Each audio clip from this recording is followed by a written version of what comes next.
हाँ जी, व्हाट्सअप कैसे हैं आप सब? आई होप आप सब अच्छे होंगे। आज हम अपने चैप्टर नंबर 3 के रिवीजन में आगे चलते हैं, लेकिन नया स्टार्ट करने से पहले अपन देख लेते हैं कि पिछली क्लास में हमने क्या-क्या पढ़ लिया था। पिछली क्लास में हमने चैप्टर की शुरुआत करी थी एंड सेक्शन नंबर 23 से लेके 31 तक हमने सेक्शंस को पढ़ा था। तो उन सेक्शंस में क्या लिखा हुआ था? अगर सेक्शन नंबर 23 की मैं बात करूँ तो वो तो बता रहा था कि पब्लिक एंड प्राइवेट ऑफर में क्या फ़र्क होता है, किसे दे सकते हैं, किसे नहीं दे सकते हैं। फिर था 24 regulation of issue and transfer of securities, मतलब कि अगर आप पब्लिक के पास जा रहे हो फॉर योर इशू और transfer of securities in the general public, तो ऐसे केस में उसका रेगुलेशन किसके पास रहेगा? In the hands of SEBI रहेगा। फिर आगे हमने क्या देखा था कि प्रोस्पेक्टस का मतलब क्या होता है। प्रोस्पेक्टस में हमने मतलब में क्या समझा था कि कोई भी डॉक्यूमेंट जो जनरल पब्लिक को शेयर्स बाय करने के लिए, शेयर्स में इन्वेस्ट करने के लिए मोटिवेट करे, उसे हम बोलेंगे प्रोस्पेक्टस। इसमें और क्या क्या इंक्लूड होता है? शेल्फ प्रोस्पेक्टस इंक्लूड होता है, रेड हेरिंग प्रोस्पेक्टस इंक्लूड होता है एंड डीम प्रोस्पेक्टस भी इंक्लूड होता है। अब अगर मैं डीम प्रोस्पेक्टस की बात करूं तो सेक्शन 25 क्या बात करता है कि मर्चेंट बैंकिंग के केस में डीम प्रोस्पेक्टस एप्लीकेबल होता है कि हमने शेयर्स किसे बेचे? मर्चेंट बैंक, और 6 महीने के अंदर अंदर अगर मर्चेंट बैंक ने उसका प्रोस्पेक्टस निकाल के जनता में, आम जनता में आगे शेयर्स को बेच दिया, तो ऐसे जो हमने डॉक्यूमेंट बनाया था between the company and the merchant bank, उसे हम क्या बोल लेंगे? डीम प्रोस्पेक्टस बोल लेंगे। एंड इसमें 6 महीने के अलावा दूसरी कंडीशन भी हमारे पास क्या थी कि at the time of going into the general public, अगर कंपनी के पास पूरा पैसा नहीं आया फ्रॉम मर्चेंट बैंक, तो ऐसे केस में भी जो वो आगे अपन करेंगे उसे हम प्रोस्पेक्टस बोलेंगे। एंड जो कंपनी एंड मर्चेंट बैंक के बीच में डॉक्यूमेंट बना था उसे हम क्या बोलेंगे? डीम प्रोस्पेक्टस बोलेंगे। तो ये तो पढ़ा था हमने डीम प्रोस्पेक्टस के बारे में। आगे हमने क्या देखा था? Matters to be stated in prospectus. भाई प्रोस्पेक्टस में क्या अपने पास डेटा लिखा हुआ होना चाहिए। सबसे पहले वो डेटेड होना चाहिए, साइन होना चाहिए, जिस दिन की डेट डली हुई उसी दिन माना जाएगा कि वो इशू करा जा चुका है। हमें उसमें ये लिखना होता है कि कंपनीज एक्ट का हमने कंप्लायंस करा है एंड हमने कुछ फॉलोइंग एक्ट है जिनका नॉन कंप्लायंस या कॉन्ट्रावेंशन कुछ भी नहीं किया। उसमें कौन कौन से एक्ट है? कंपनीज एक्ट है, सीबी एक्ट है, सीक्रा एक्ट है एंड एनी अदर जो उनके रूल्स एंड रेगुलेशंस है उनमें भी हमने कोई भी नॉन कंप्लायंस नहीं किया है। तो ठीक है, इसके बाद हमने क्या देखा था? 27 variation in terms of contract, ये बिल्कुल सेम था as section number 13 of the chapter number 2, जिसमें हमने क्या पढ़ा था कि अगर पैसा लेने के बाद आप अपने ऑब्जेक्ट क्लॉज में कोई भी चेंजेस करते हो तो ऐसे केस में आपको पहले बताना होगा शेयर होल्डर्स को, एंड अगर वो कंसेंट देते हैं तो ठीक है, मतलब इसके लिए एसआर पास होता है इन चेंजिंग द ऑब्जेक्ट क्लॉज। लेकिन जो 25% लोग हैं, जो डिसेंडिंग शेयर होल्डर्स है, उन्हें प्रमोटर्स को ऑप्शन देना होगा, मतलब प्रमोटर्स को उनको ऑप्शन देना होगा कि वो एग्जिट ले सके फ्रॉम दी कंपनी। उसके बाद हमने क्या देखा है? 28 offer of sale of shares by certain members of the company, मतलब कि जो मेजर शेयर होल्डर्स है, अगर वो अपना शेयर होल्डिंग रिजॉल्व करना चाहते हैं इन दी आम जनता एंड कंपनी को ऑथराइज करते हैं कि आप हमारे बिहाफ पे काम कर लो, तो ऐसे केस में से आईपीओ एफपीओ तो बोलेंगे नहीं, बिकॉज शेयर्स ऑलरेडी इशूड है, उसे हम आगे आम जनता में बेच रहे हैं, तो इसे हम क्या बोलेंगे? Offer of shares. तो ऐसे केस में कंपनी जो भी खर्चा करेगी उसे कौन रियम्बर्स करने वाला है? मेंबर खुद रियम्बर्स करेगा, बिकॉज उसके शेयर्स आगे बिक रहे हैं। फिर क्या पढ़ा था अपन ने? Public offer of securities to be in dematerialise form, मतलब कि जो पब्लिक कंपनी है वेदर लिस्टेड अनलिस्टेड, उन्हें तो हमने सिक्योरिटीज को डीमैट फॉर्म में करना जरूरी है। प्राइवेट कंपनी की मर्जी है वो करना चाहे या नहीं करना चाहे। फिर हमने क्या देखा था? Advertisement of prospectus. कुछ सर्टेन क्लॉजेस होते हैं हमारे मेमोरेंडम ऑफ एसोसिएशन के जो हमें अपने प्रोस्पेक्टस में लिखने होते हैं। वो कौन से हमने अपने क्लॉजेस पढ़े थे? सबसे पहले ऑब्जेक्ट क्लॉज हो गया, फिर लाइबिलिटी क्लॉज हो गया, फिर कैपिटल क्लॉज हो गया, नंबर ऑफ सिग्नेटरीज कितने मेमोरेंडम में, नंबर ऑफ शेयर्स कितने हमने प्रिस्क्राइब करे, एंड कैपिटल स्ट्रक्चर क्या है, यानी इक्विटी डेट का क्या रेशियो है हमारा। ये सारी डेटा हमें अपने प्रोस्पेक्टस में लिखनी होती है, मतलब when we are advertising our prospectus. फिर हमने क्या देखा था? Shelf prospectus. शेल्फ प्रोस्पेक्टस क्या होता है कि जब हमें 1 साल के अंदर मल्टीपल इश्यूज लेके के आने होते हैं एंड हम नहीं चाहते कि भाई हम हर बार एक प्रोस्पेक्टस बना रहे हैं, इसके लिए हम शुरुआत में एक प्रोस्पेक्टस बना लेते हैं, एक शेल्फ प्रोस्पेक्टस, एंड आगे फिर हम क्या देते जाते हैं? इन्फॉर्मेशन मेमोरेंडम देते जाते हैं कि अगर हमारे जो पहला इशू हुआ था एंड सब्सिक्वेंट इशू हो रहा है उसके टाइम पीरियड के बीच में अगर कोई भी चेंजेस आए हैं तो वो हम चेंजेस उनमें बता देते हैं, लेकिन हम पूरा इन डिटेल डॉक्यूमेंट वापस से प्रोस्पेक्टस इशू नहीं करते, क्योंकि हमें 1 साल में मल्टीपल इश्यूज के लिए जाना है। अपना टाइम सेव करने के लिए we go in this particular process।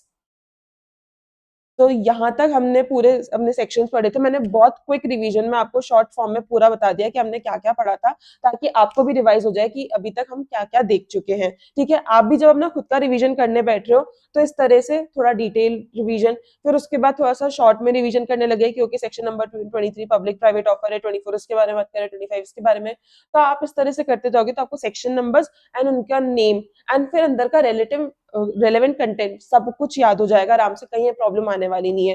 तो आपको ये हैबिट बनानी होगी कि जब भी मैं एक बार सुबह सुबह अपने रिवीजन के लिए बैठ रही हूँ या बैठ रहा हूँ, तो उस वक्त मैंने एक बार पिछले दिन में क्या पढ़ा था उसे फटाफट से इस तरह से रिवाइज कर लिया। ठीक है, अब आगे देखते हैं अपन को क्या देखना है इन दी रेड हेरिंग प्रोस्पेक्टस। क्या बोलता है ये section? Prospectus which does not include complete particulars of the quantum or price of the securities, price per security and number of securities are left open to be decided post closure of the issue। मतलब कि जब company को समझ नहीं आ रहा कि हमारा share कितने वैल्यू का है और अब वैल्यू नहीं पता, तो नंबर ऑफ शेयर्स कैसे डिसाइड करें? चलो कंपनी को ये तो पता है कि हमें 10 लाख रुपए रेज करने हैं, लेकिन 10 लाख में कितने शेयर्स हमें देने हैं वो तो तब पता चलेगा ना जब हमें एक शेयर की वैल्यू पता चलेगी। इसलिए price of the share and number of shares दोनों ही कंपनी को नहीं पता है। तो ऐसे केस में हम कौन सा प्रोस्पेक्टस देते हैं? Red herring prospectus. इसमें सारी डिटेल्स होती है, ऐसा कुछ भी अलग नहीं होता, सब डिटेल्स होती है, लेकिन price and number of shares दोनों ही गिवन नहीं होते हैं। इंस्टेड ऑफ प्राइस एक प्राइस बैंड होता है कि 100 रुपए से लेकर के 200 रुपए तक का, उसके बीच में ही डिसाइड किया जाता है कि कंपनी की पर शेयर वैल्यू क्या होगी। अब ऐसे केस में क्या होता है? प्राइस बैंड दे दिया कंपनी ने एक। अब ऐसे केस में जो अंडर राइटर होता है कंपनी का, because her IPO her FPO में कंपनी एक अंडर राइटर तो रखती ही रखती है। अंडर राइटर का काम क्या होता है कि अगर मिनिमम जितनी शेयर्स पर अलॉट होने चाहिए, एप्लीकेशन आनी चाहिए, अगर उतनी नहीं आई तो बचे हुआ काम कौन करता है? अंडर राइटर करता है। तो ऐसे केस में अंडर राइटर की एक रिस्पॉन्सिबिलिटी और बढ़ जाती है कि वो किसके पास जाता है? बिग इन्वेस्टर्स के पास जाता है, क्यूआईबीज के पास जाता है, उनको पूछता है कि आप इसमें हमने शेयर्स अपना एप्लीकेशन लगाओ एंड आप बताओ कि किस प्राइस पे आप खरीदने को रेडी हो। तो हम क्या कर रहे हैं? प्राइस डिस्कवरी करने की कोशिश कर रहे हैं कि इस कंपनी का एक शेयर की वैल्यू क्या होनी चाहिए। तो ऐसे केस में हम जाते हैं एक्सपर्ट लोगों के पास। एक्सपर्ट लोग कौन है?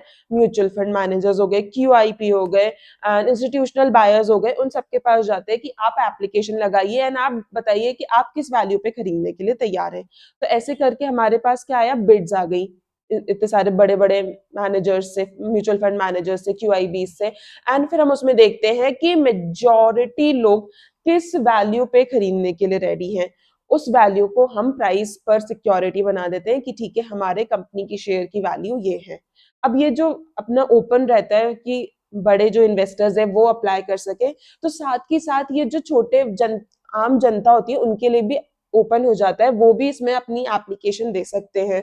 अब उन पे डिपेंड करता है, या तो वो ये टिक कर दे कि जितने में आप लोगों की प्राइस डिसाइड होती है उतने में मुझे अलॉट कर देना, या फिर वो खुद से भी अपनी एक प्राइस बता सकते हैं कि ठीक है मैं तो 150 रुपए में लेने को तैयार हूँ। बट जनरल पब्लिक के से फर्क नहीं पड़ता, फर्क पड़ता है कि mutual fund managers, institutional buyers क्या प्राइस दे रहे हैं, उन्हीं की ही वैल्यू से, उन्हीं की ही बिड से हम प्राइस डिस्कवरी कर पाते हैं। फिर जो प्राइस डिस्कवरी हो जाती है उसके बेसिस पे जो आम जनता ने अपनी एप्लीकेशन लगाई होती है उस प्राइस पे उनको शेयर्स अलॉट कर दिए जाते हैं। लेकिन प्राइस डिस्कवरी के लिए हमें क्यूआईबीज, म्यूचुअल फंड मैनेजर्स को इंक्लूड करना पड़ता है। तो यहाँ पे सबसे पहले क्या जाता है? हमारा रेड हेरिंग प्रोस्पेक्टस जाता है जिसमें हमारी प्राइस बैंड होती है, एंड देन प्राइस डिस्कवरी होती है, एंड देन फिर नया प्रोस्पेक्टस जिसमें price and number of share सब मेंशन होता है, वो आरओसी के पास फाइल होता है कि ठीक है हमारा फाइनली इन वैल्यू पे फाइनलाइज हुई है। ठीक है, तो ये हमारा रेड हेरिंग प्रोस्पेक्टस में लिखा हुआ है। अब एक बार पढ़ लेते हैं पूरा। RHP shall be filed with ROC at least 3 days prior to the opening of the offer। मतलब ऑफर ओपन करने से 3 दिन पहले आपका RHP फाइल हो जाना चाहिए ROC के पास। RHP shall carry the same obligations as are applicable to a prospectus, and any variation between RHP and a prospectus shall be highlighted as variations in the prospectus। मतलब कि अगर आपने जब RHP बनाया, बाद में जब आपका फाइनल प्रोस्पेक्टस बना, अगर उसके बीच में कोई भी डिफरेंसेस है, कोई भी वेरिएशंस है, तो वो आपको प्रोस्पेक्टस में अलग से हाईलाइट करने होंगे कि ये सारे वेरिएशंस हैं from the RHP। Upon closing of the offer, the prospectus stating the total capital raised and closing price of the securities and any other details as are not included in the RHP shall be filed with ROC and the SEBI। मतलब जो आपका final prospectus है जिसमें total capital raise, number of shares, price per security, वो सब आपको कहाँ file करना पड़ेगा? With the ROC and the SEBI। Concept of book building, जो मैंने आपको प्राइस डिस्कवरी का बताया ना प्रोसीजर, वो उसे अपन क्या बोलते हैं? बुक बिल्डिंग बोलते हैं। क्या लिखा हुआ है इसमें? Book building is actually a price discovery method. In this method, the company doesn't fix a particular price for the shares, but instead gives a price range, price band. An underwriter builds a book by accepting orders from the fund managers. Fund managers कौन है? Mutual fund managers हो गए, QIBs हो गए, indicating the number of shares they desire and the price they are willing to pay. मतलब कि उनकी bid में हमें पता चलेगा कि ये कितने शेयर्स लेने को तैयार है और किस प्राइस पे लेने के लिए तैयार है. उससे फिर हम डिमांड एंड प्राइस के लॉजिक के थ्रू हम क्या निकाल लेंगे कि हमारे प्राइस पर शेयर, बेस्ट प्राइस पर शेयर हमारी क्या निकल रही है. तो इसे कहते हैं हम बुक बिल्डिंग कंसेप्ट. ठीक है, अब आगे चलते हैं. Next section, section number 33, abridged prospectus. Abridged का मतलब क्या होता है? समरी, यानी कि समरी प्रोस्पेक्टस. अब ये सेक्शन वैसे तो थोड़ा सा आउटडेटेड है बिकॉज आज के डिजिटल जमाने में इसका इतना रिलेवेंस नहीं है, बट ठीक है, फिर भी क्या लिखा हुआ है एक बार अपन देख लेते हैं. Abridged prospectus means a memorandum containing such salient features of a prospectus as may be specified by the SEBI. Simple भाषा में समझाऊं तो जो प्रोस्पेक्टस इतना बड़ा सारा मोटा सारा होता है, उसमें इतना सारा डिटेल लिखा हुआ होता है, उसकी समरी बना करके कि जितना मेन रेलेवेंट है इन्वेस्टर्स के लिए, जनरल पब्लिक के लिए समझने के लिए, ताकि वो इन्वेस्ट कर सके, वो सारा का सारा हम एक छोटी सी बुकलेट, छोटी सी समरी उसमें बना करके उनको भेजते हैं. पहले तो इसका मेजर रीजन क्या था ये इंट्रोड्यूस करने का, कि पहले क्या है, जो एप्लीकेशन फॉर्म्स थी वो प्रिंटेड फॉर्म में जाती थी एंड उसके साथ फिर हमें प्रोस्पेक्टस भी अटैच करना पड़ता था. तो अगर हम वो मोटा मोटा प्रोस्पेक्टस हर बार अटैच कर रहे थे, हमारी पब्लिकेशन कॉस्ट इंक्रीज हो रही है. तो उसे कम करने के लिए हमने क्या निकाला कि हम अब्रिज्ड प्रोस्पेक्टस दे देंगे, कि रेलेवेंट इन्फॉर्मेशन हमने आपको सब दे दी है. अगर आपको फुल प्रोस्पेक्टस चाहिए तो आप हमें रिक्वेस्ट रेज कर दो, हम आपको फुल प्रोस्पेक्टस भी दे देंगे. लेकिन फॉर योर फर्स्ट कंसिडरेशन हम आपको क्या दे रहे हैं? अब्रिज्ड प्रोस्पेक्टस दे रहे हैं. लेकिन आज के जमाने में तो सब कुछ डिजिटली होता है, डिजिटली एप्लीकेशन फॉर्म जाता है, तो उसमें तो आप शॉर्ट वाला दो, बड़ा वाला दो, उससे कोई फर्क नहीं पड़ता है. बस हाँ, मैं इतना सा रेलेवेंस जरूर समझ सकती हूँ कि यूजर वो पूरा पढ़ेगा, पूरा पढ़ के उसे कितना समझ में आएगा नहीं आएगा, वो माइट भी ओवरवेल्म भी हो जाए कि यार इतना सब कुछ लिखा हुआ है, मेरे पल्ले नहीं पड़ रहा है. तो उसकी भी इजी अंडरस्टैंडिंग के लिए हम उसे अगर छोटा डेटा दे रहे हैं तो उसे समझना ज्यादा इजी पड़ेगा. तो हाँ, आज के रीजन में मैं एक आज के सिचुएशन में मैं एक ये रीजन मान सकती हूँ कि हम अब्रिज्ड प्रोस्पेक्टस यूज कर रहे हैं कि यूजर को रेलेवेंट इंफॉर्मेशन शॉर्टेस्ट कंटेंट में मिल जाए. तो एक रीजन मेरे अकॉर्डिंग ये हो सकता है. अब नेक्स्ट क्या लिखा हुआ है? Every application form to purchase shares or debentures has to be accompanied with EP. However, following are some exceptions. मतलब कि अब इन फॉलोइंग केसेस में हमें AP, फुल प्रोस्पेक्टस किसी की जरूरत नहीं है. क्या केसेस हैं ऐसे? When application form is issued for invitation to a person to enter into an underwriting agreement. भाई अंडरराइटर तो एक्चुअल में हमारा इन्वेस्टर नहीं है, उसे तो हमने इसलिए रखा है कि अगर हमारी जो मिनिमम एप्लीकेशन आनी चाहिए उससे कम आती तो बची हुई तुम भाई पूरी कर देना. तो वो एक्चुअल इन्वेस्टर नहीं है, वो तो अगर उसे अंडरराइटिंग की वजह से शेयर्स लेने भी पड़े तो उसके लिए सबसे पहले तो वो अंडरराइटिंग कमीशन लेगा, और जैसे ही लिस्ट हो जाएंगे उन्हें बेच के अपना प्रॉफिट करके वो निकल जाएगा. उसे कोई इन्वेस्टर नहीं बनना है एज अ कंपनी का. इन रिलेशन टू शेयर्स और debentures which were not offered to the public, या फिर अगर कंपनी ऐसे शेयर्स और डिबेंचर्स लेके आ रही है जो कि पब्लिक में नहीं जा रहा है, यानी कि बेसिकली प्राइवेट प्लेसमेंट है, तो ऐसे केस में भी आपको ये अब्रिज्ड प्रोस्पेक्टस या फुल प्रोस्पेक्टस अटैच करने की जरूरत नहीं है. Where offer is made only to existing members of the company. अरे भाई, आप एग्जिस्टिंग मेंबर्स के पास ही जा रहे हो through right issue, bonus issue, तो ऐसे केस में तो आपको प्रोस्पेक्टस देने की जरूरत ही नहीं है. उनको तो सब कुछ पता है ऑलरेडी कंपनी के बारे में, तो उन्हें ये प्रोस्पेक्टस देने की जरूरत नहीं है. जिस भी पर्सन को फुल प्रोस्पेक्टस चाहिए वो रिक्वेस्ट कर सकता है कंपनी को, एंड कंपनी को उससे प्रोवाइड कराना पड़ेगा. Penalty, company who makes any default shall be liable to a penalty of 50,000. Simple सी पेनल्टी 50,000 रुपए की. ठीक है, ऑफिसर इन डिफॉल्ट पे कोई पेनल्टी नहीं है. तो ये था हमारा अब्रिज्ड प्रोस्पेक्टस. ठीक है, अब आगे चलते हैं. अब नेक्स्ट हमारा टॉपिक आ गया मिस स्टेटमेंट इन प्रोस्पेक्टस. देखो, अभी तक हमने कितने तरीके के प्रोस्पेक्टस होते हैं, प्रोस्पेक्टस में क्या इन्फॉर्मेशन हमें देनी होती है, हमने सब कुछ देख लिया. बट अब हमें ये देखना होगा कि अगर प्रोस्पेक्टस में कोई गलत इन्फॉर्मेशन आइदर इंटेंशनली और अनइंटेंशनली दी गई है, तो इससे सबसे पहले क्या इम्पैक्ट आएगा, इससे इन्वेस्टर्स को क्या फर्क पड़ेगा, एंड फिर उनका जो इम्पैक्ट उन पे आएगा उसे कैसे कंपनी रिस्टोर कर सकती है. एंड अगर कंपनी रिस्टोर नहीं कर रही है तो इस केस में क्या पेनल्टी, क्या लाइबिलिटी अराइज होगी in the hands of the company and in the hands of the officers who were involved in this. तो सबसे पहले मिस स्टेटमेंट समझ लेते हैं कि क्या मतलब है उसका. A contract of shares in a company is a contract of ubere fide, which means utmost good faith. मतलब ये क्या बोलना चाह रहे हैं कि कॉन्ट्रैक्ट ऑफ शेयर्स मतलब कि एक तरीके से वो जो प्रोस्पेक्टस जा रहा है ना जनता के पास, वो अटमोस्ट गुड फेथ पे जा रहा है कि as an investor, as an outsider मैं मानूंगी कि जो प्रोस्पेक्टस में लिखा हुआ है ना वो बिल्कुल सही है, करेक्ट है, एंड उसके बेसिस पे मैं अपना डिसीजन लूंगी कि मुझे कंपनी में इन्वेस्ट करना है कि नहीं करना है। तो जो वो डॉक्यूमेंट जाता है या फिर कोई दूसरा कॉन्ट्रैक्ट ऑफ शेयर्स भी बनता है, वो इसी बेसिस पे, इसी प्रिजम्पशन पे बनता है, एक अटमोस्ट गुड फेथ पे बनता है कि इसमें जो भी लिखा हुआ होगा वो बिल्कुल सत्य होगा। The legal doctrine of ubere fide provides that all parties to contract must deal in good faith. क्या बोलती हूँ ये डॉक्ट्राइन ऑफ उबरे में फिडे कि दोनों पार्टीज को अटमोस्ट गुड फेथ में वर्क करना होगा, यानी कंपनी को भी एंड इन्वेस्टर को भी। यानी देखो इन्वेस्टर तो सिंगल पर्सन है, उसे तो क्या करना है, पैसे देने, शेयर्स आएंगे उसके पास, तो वो तो अपने ट्रू सेल्फ में काम कर रहा है। लेकिन दूसरी तरफ वो ये अजम्पशन लेके चलेगा, ये डॉक्ट्राइन से वो ये मान के चलेगा कि कंपनी भी बिल्कुल गुड फेथ में काम कर रही है, वो कुछ भी गलत मुझे नहीं बता रही है, कोई गलत रिप्रेजेंटेशन मेरे सामने नहीं दे रही है। Making a full declaration of all material facts.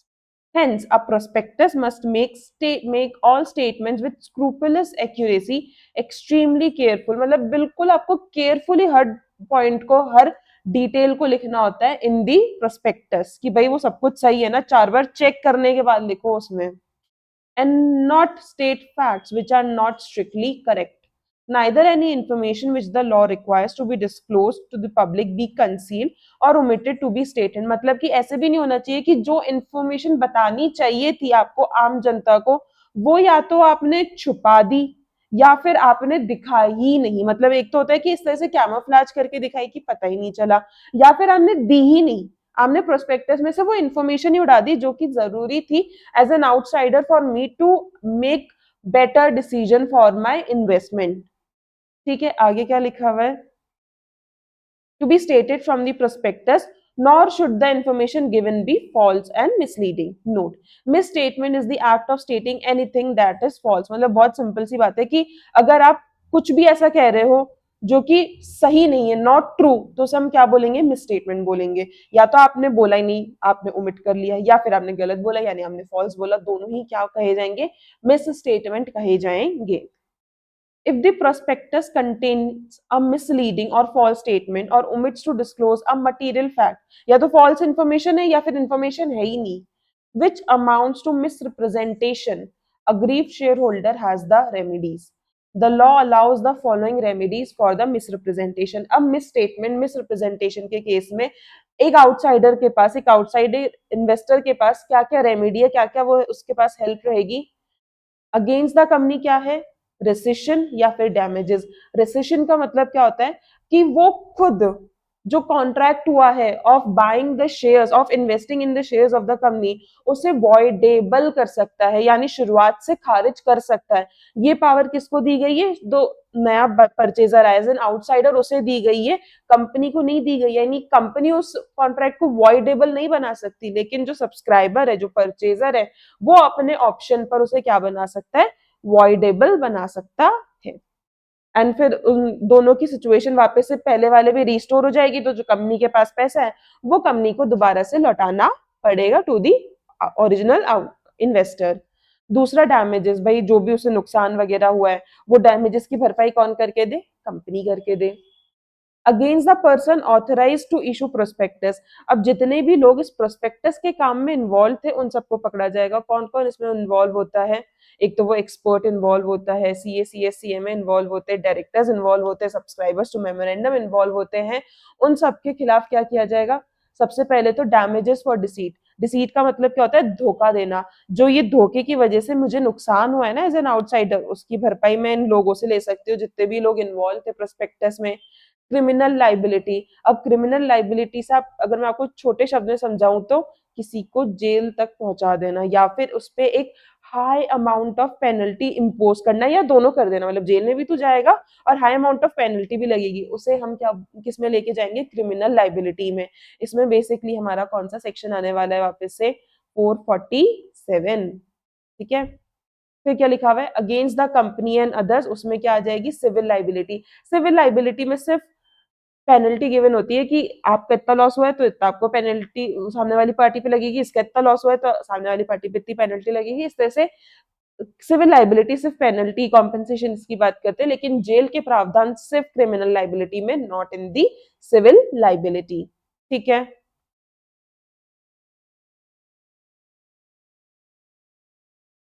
since remedies specified above are alternative courses, hence all of these remedies are not available simultaneously। मतलब ये डिफरेंट डिफरेंट तरीके दे रखे जिससे सब्सक्राइबर्स अपने जो भी उनको प्रॉब्लम हुई है बाय दिस मिस स्टेटमेंट उसे रिकवर कर सके। अब इसमें से आप कोई एक या दो ऑप्शन ही ले सकते हो, ऐसे नहीं कि सारे ऑप्शन से एप्लीकेबल कर दिया सब जगह से कंपनी से पैसा निकाल दिया, भाई ऐसे नहीं होता है। एक दो ही रेमेडी ऑप्शन है जो आप ले सकते हैं, ऐसे नहीं सारी ले लिया आपने, वो नहीं है available. Whereas appropriate combination of these can be claimed. Example, claim for compensation under section 35 civil liability of this act shall not be moved simultaneously with claim for damages under general provisions। मतलब कि 35 में आप compensation भी ले रहे हो under civil liability, फिर अलग से आप claim for damages, जो damages का reimbursement है वो भी आप अलग से ले रहे हो, मतलब दो जगह आप सेम ही पैसा उठा रहे हो, तो ऐसे कैसे चलेगा, एक तरफ तो compensation penalty कह के एंड दूसरा तरफ reimbursement कह के, तो दोनों ये एक साथ नहीं आ सकते, किसी एक ही सेक्शन के साथ आपको आगे बढ़ना होगा। ठीक है, अब आगे देखते हैं। अब क्रिमिनल लाइबिलिटी में क्या बोलते हैं, a statement included in a prospectus shall be deemed to be untrue, यानी कि false, if statement is misleading in the form and context in which it is included. मतलब कि जो उसमें स्टेटमेंट लिखी है वही मिसलीडिंग है, मतलब गुमराह करने वाले स्टेटमेंट्स लिखे हुए जिससे कुछ भी क्लियर नहीं हो रहा regarding the details given of the company, और where any inclusion or omission of any matter is likely to mislead, या फिर कुछ इस तरह के मैटर लिखे हुए हैं या मैटर नहीं लिखे हुए हैं जिसकी वजह से और ज्यादा कंफ्यूजन उसमें क्रिएट हो रहा है और ज्यादा मिसलीडिंग लग रहा है जो भी लिखा हुआ है प्रोस्पेक्टस में अबाउट द कंपनी। अब इसके एग्जांपल्स क्या है दोनों ही केसेस के, the prospectus of a manufacturing company contain the present value of turnover is ₹1 million per annum। The statement was true only if production capacity is considered, but untrue if it meant the present production level, capacity in utilization.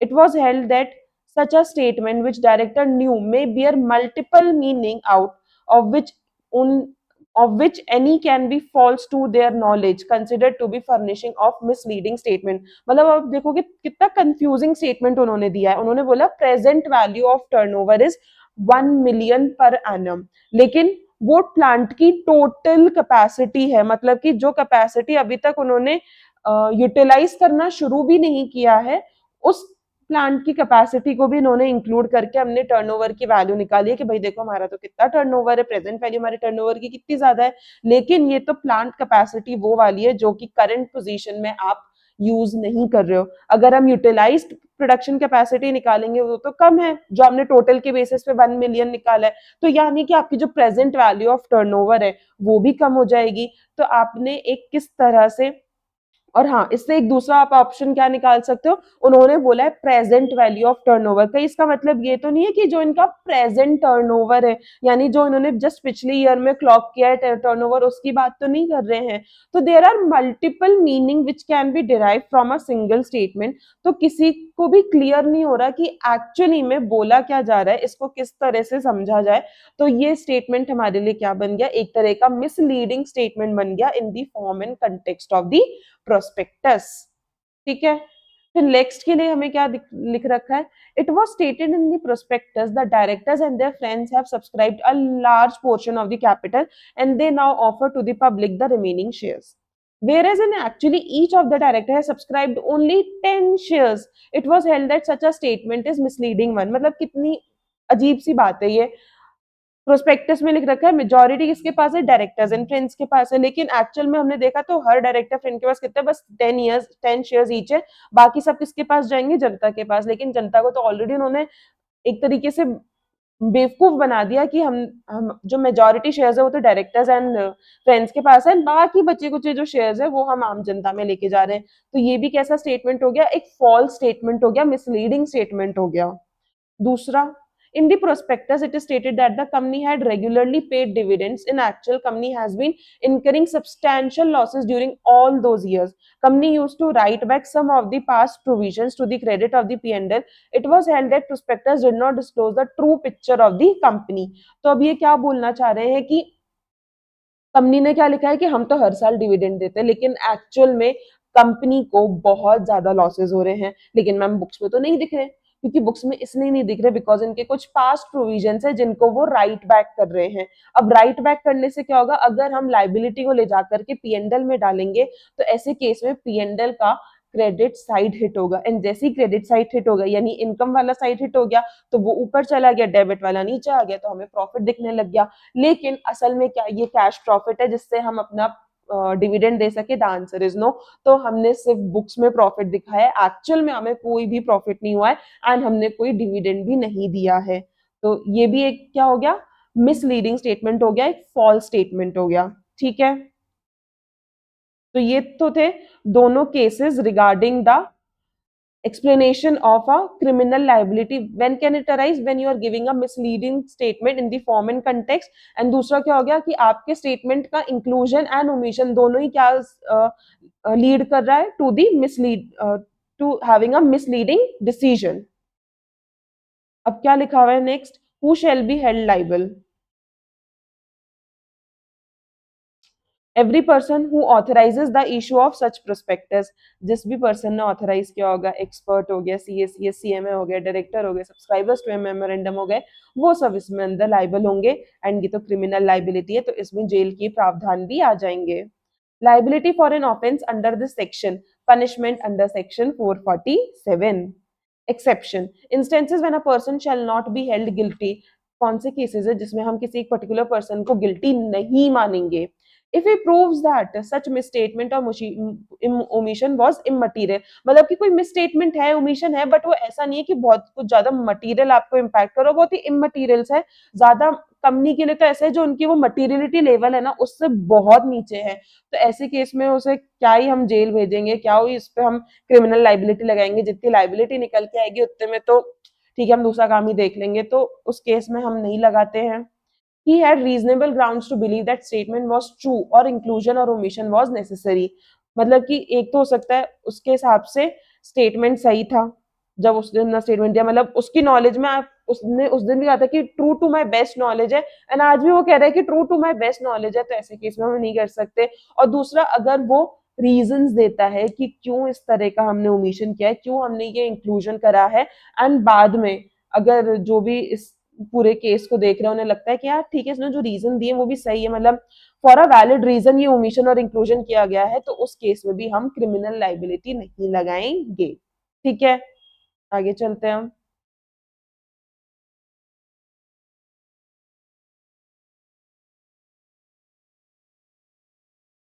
Civil liability यानी सिर्फ punishment, compensation, loss और damage to subscribers of securities as a consequence of acting on basis of inclusion or omission of any matter in the prospectus which is misleading the subscribers. मतलब कि अब देखो, अगर जो भी सब्सक्राइबर्स हैं, purchasers हैं, उन्होंने on the basis of that misleading prospectus अगर कोई भी एक्शन ले लिया, उसकी वजह से उन्हें कोई भी लॉस हुआ, डैमेज हुआ, तो उस केस में उनके इस लॉस को, डैमेज को कौन फुलफिल करके देगा, ये मेड गुड कौन करेगा?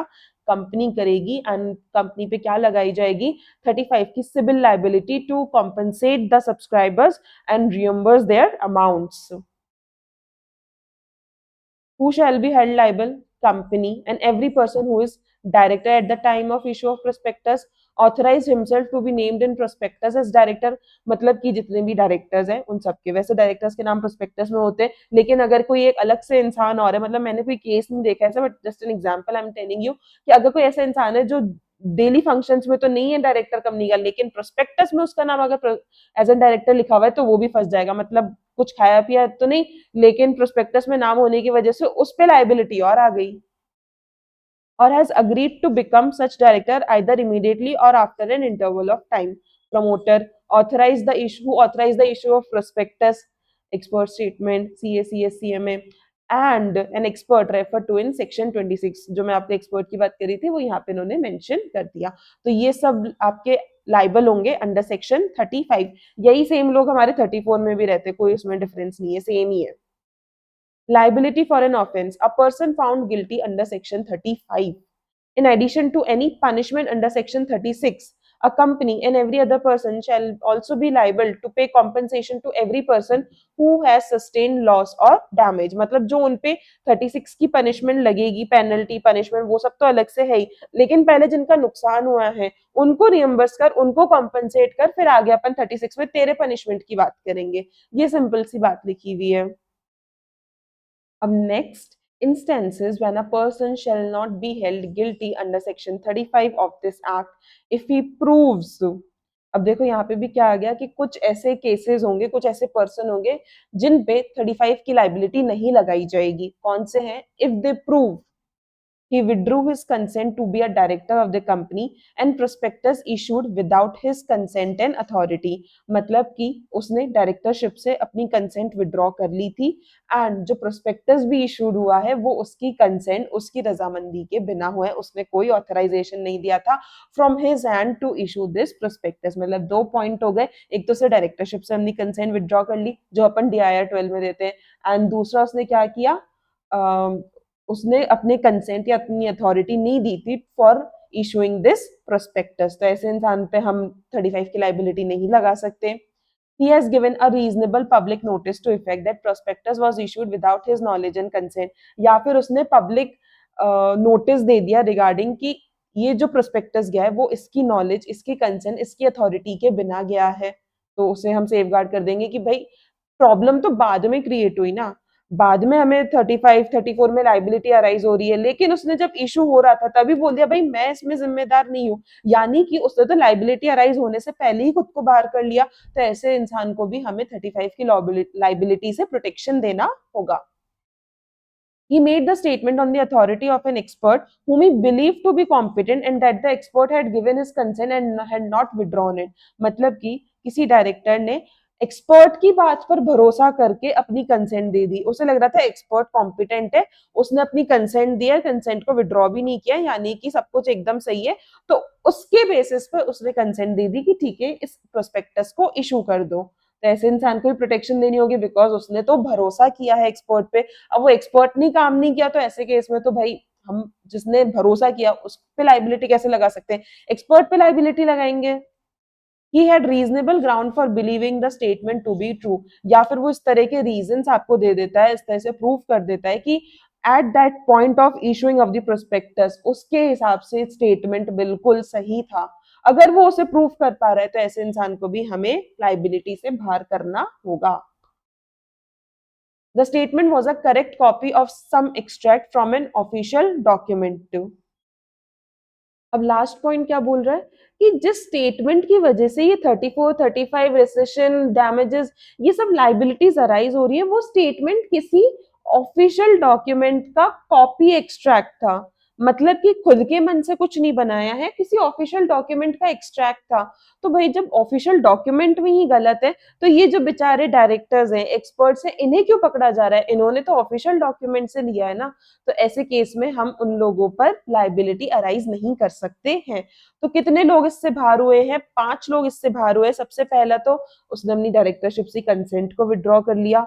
दूसरा इसमें पॉइंट कौन सा हो गया कि उसने एक्सपर्ट की बातों पर भरोसा किया था. दूसरा ऑफिशियल डॉक्यूमेंट का एक्सट्रैक्ट था. चौथा उस वो प्रूव कर देता है कि जो स्टेटमेंट था at the time of issue वो उसकी नॉलेज के हिसाब से बिल्कुल ट्रू था. और हमने फिफ्थ पॉइंट कौन सा देखा था? फिफ्थ पॉइंट था हमारा उसने पब्लिक नोटिस दे दिया है कि ये जो प्रोस्पेक्टस गया है वो उसके कंसेंट, उसकी नॉलेज के बिना गया है. तो टोटल 5 पॉइंट्स है हमारे. ठीक है, तो अब इन 5 पॉइंट्स को कैसे लर्न किया जा सकता है इन दी शॉर्टेस्ट फॉर्म? तो उसके लिए मैंने एक सिंगल लाइन बनाई है. सिंगल लाइन से 5 लाइन लर्न हो जाएंगी. कैसे, क्या लर्न करना है आपको? Withdrew public notice of expert on reasonable ground that extract is true. बहुत सिंपल सी लाइन है. Withdrew public notice of expert on reasonable ground that extract is true. इस आपके पांचों पॉइंट आ गए। Withdrew public consent, given public notice, relying on the expert, reasonable ground that statement is true, and copy of extract of the official document। तो इस तरह से आपके पांचों पॉइंट इसमें कवर हो रहे हैं। आप इस लाइन को लर्न करके अपने सारे पॉइंट्स याद रख सकते हो कि किन केसेस में हम कैसे याद रखोगे कि किन केसेस में हम 35 की लाइबिलिटी नहीं लगाएंगे, जो विड्रू कर लेंगे। अब विड्रू से क्या है, withdrew public notice of expert on reasonable ground that extract is true. ठीक है। Now, the last point, every person referred to in point 2 shall be personally responsible without any limitation of liability for the losses or damages that may have incurred by any person who subscribed to the securities on the basis of such prospectus, where it is proved that a prospectus has been issued with intent to defraud the applicants। मतलब कि ये जितने भी लोग हैं इन सब पे liability आ जाएगी और उस पर कोई लिमिटेशन नहीं है कि इतना ही रियम्बर्स करेंगे, पूरा रियम्बर्स करना पड़ेगा। जितना लॉस हुआ है लोगों को उनके शेयर्स खरीदने की वजह से, वो पूरा का पूरा किससे वसूलेंगे, इन लोगों से वसूलेंगे। ठीक है, समरी आप देख सकते हैं एक बार। अब आ गया हमारा right of rescission. when to seek a person who has purchased shares from the company on the basis of the prospectus। अब देखो रेसिशन का मतलब मैंने आपको पहले भी समझाया था कि ये जो सब्सक्राइबर है, परचेजर है शेयर का, उसके हाथ में ये ऑप्शन होगा कि वो किसी भी time contract of purchase of the shares को वॉइडेबल डिक्लेयर कर सकता है, यानी शुरुआत से खारिज कर सकता है। कंपनी नहीं कर सकती, और ऐसे केस में उसने कंपनी को जो भी पैसा दिया होगा वो कंपनी को उसे वापस लौटाना पड़ेगा। Effect, agreement to take up shares is voidable at the option of the subscriber। Exception, when right of rescission is not available. कौन से केसेस है जिसमें राइट ऑफ रेसिशन अवेलेबल नहीं है? देखो ये सब बात हो रही है प्रोस्पेक्टस के मिसस्टेटमेंट से रिलेटेड। तो अगर आपने डायरेक्टली कंपनी से खरीदा है बिकॉज ऑफ द प्रोस्पेक्टस, तो ऐसे केस में राइट ऑफ रेसिशन अवेलेबल होगा। लेकिन आपने बाद में सेकेंडरी मार्केट में जाके, जो हमारे स्टॉक मार्केट है एनएससी बीएससी, वहां जाकर अगर शेयर्स को खरीदा है तो ऐसे केस में राइट ऑफ रेसिशन अवेलेबल नहीं होगा, बिकॉज हमने प्रोस्पेक्टस के बेसिस पे शेयर्स नहीं खरीदे हैं। आपने तो बाद में, आप ट्रेडिंग कह लो, इन्वेस्टिंग कह लो, कुछ भी करके आपने बाद में सेकेंडरी मार्केट से शेयर्स को खरीदा है, जो कि प्रोस्पेक्टस के बेसिस पे नहीं होता। तो ऐसे केस में आपको राइट ऑफ रेसिशन का बेनिफिट नहीं मिलेगा। Right to resign allotment of shares will not be available to subsequent purchasers from the market। A subscriber to MOA cannot also seek any relief। Company cannot be considered to be in existence at the time when he appended a signature। देखो जो subscribers to memorandum होते हैं वो किस time पे MOA में अपने sign करते हैं? जब वो MOA किसके पास जा रहे होते हैं? ROC के पास जा रहे होते हैं फॉर द इनकॉर्पोरेशन। यानी इनकॉर्पोरेशन से पहले ही जो सब्सक्राइबर्स टू MOA होते हैं उन्होंने साइन कर दिए होते। उसके बाद जाकर के जब इनकॉर्पोरेशन हो जाता है वो मेंबर्स बनते हैं। ये हमने इफेक्ट ऑफ रजिस्ट्रेशन में पढ़ा था इन दी सेक्शन नंबर 9। तो जब कंपनी इनकॉर्पोरेट ही नहीं हुई है उस टाइम तुम सब्सक्राइबर टू MOA बने हो। तो ऐसे केस में जब कंपनी का ही कोई जन्म नहीं हुआ है एंड तुमने शेयर्स उसी वक्त खरीद लिए थे, तुम्हारे मतलब एक एक शेयर्स का तुमने वादा किया था, मतलब एटलीस्ट एक शेयर का वादा किया था, तो ऐसे केस में जब कंपनी तो एग्जिस्टेंस में ही नहीं थी, तो अब तुम्हें हम किस बात का right of rescission they? Because तुमने जो शेयर्स खरीदे वो एज एन सब्सक्राइबर खरीदे, तुमने प्रोस्पेक्टस के बेसिस पे नहीं खरीदे हैं। तो देखो जो मेन मोटी बात है वो यही है कि अगर आपने प्रोस्पेक्टस के बेसिस पे शेयर्स खरीदे तो आपको राइट ऑफ रेसिशन अवेलेबल होगा। लेकिन अगर प्रोस्पेक्टस के बेसिस पे शेयर्स नहीं खरीदे तो राइट ऑफ रेसिशन किसी भी कंडीशन में अवेलेबल नहीं होने वाला है। ठीक है, आगे क्या लिखा हुआ है? Right of action for damages when to invoke. मतलब कि अब डैमेजेस मतलब जो भी उनको लॉस वगैरह हुआ है उसको कॉम्पेंसेट करना, उसे रियम्बर्स करना, वो वाला राइट भी। In the cases where misstatement amounts to fraud, मतलब आपका जो मिसलीडिंग आपने स्टेटमेंट्स लिखे हैं, मिस स्टेटमेंट्स हैं, उसकी वजह से क्या हुआ है? फ्रॉड हुआ है, लोगों को बड़ा नुकसान हुआ है, आपने खुद को बेनिफिट पहुंचाकर लोगों को लॉस कर दिया। Aggrieved investor also gets a right of action for damages against the company। This right is available even after company has gone into liquidation। मतलब अगर कंपनी लिक्विडेशन में भी जा चुकी है ना तो भी ये राइट अवेलेबल होगा कि उन्होंने फ्रॉड किया है बाय इशूइंग द प्रोस्पेक्टस, तो उसमें मेरा जो लॉस हुआ है वो कंपनी पूरा करके देगी। Prerequisite to claim for damages: misrepresentation fraudulent was there in prospectus and it is of material fact, person is intended to act upon it, person suffered the damages as consequences of acting upon such fraudulent misrepresentation। क्या बोलना चाह रहे हैं कि जो हम damages की बात कर रहे हैं कि हमें damages compensate करने पड़ेंगे, तो वो damages कब compensate करने पड़ेंगे, उससे पहले क्या actions ऐसे होने चाहिए कि कंपनी की लाइबिलिटी अराइज होगी टू कॉम्पनसेट, या फिर जो लोग इन्वॉल्व है, ऑफिसर्स इन्वॉल्व है, उनकी लाइबिलिटी अराइज होगी to compensate the damages being suffered by the investor और the purchaser.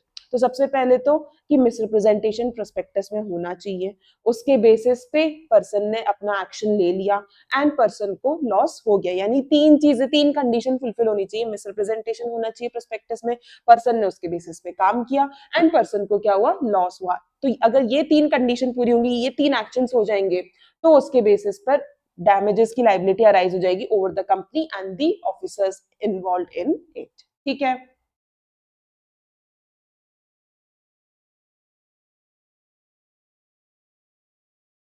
damages for deceit, when remedy of damages for deceit is available।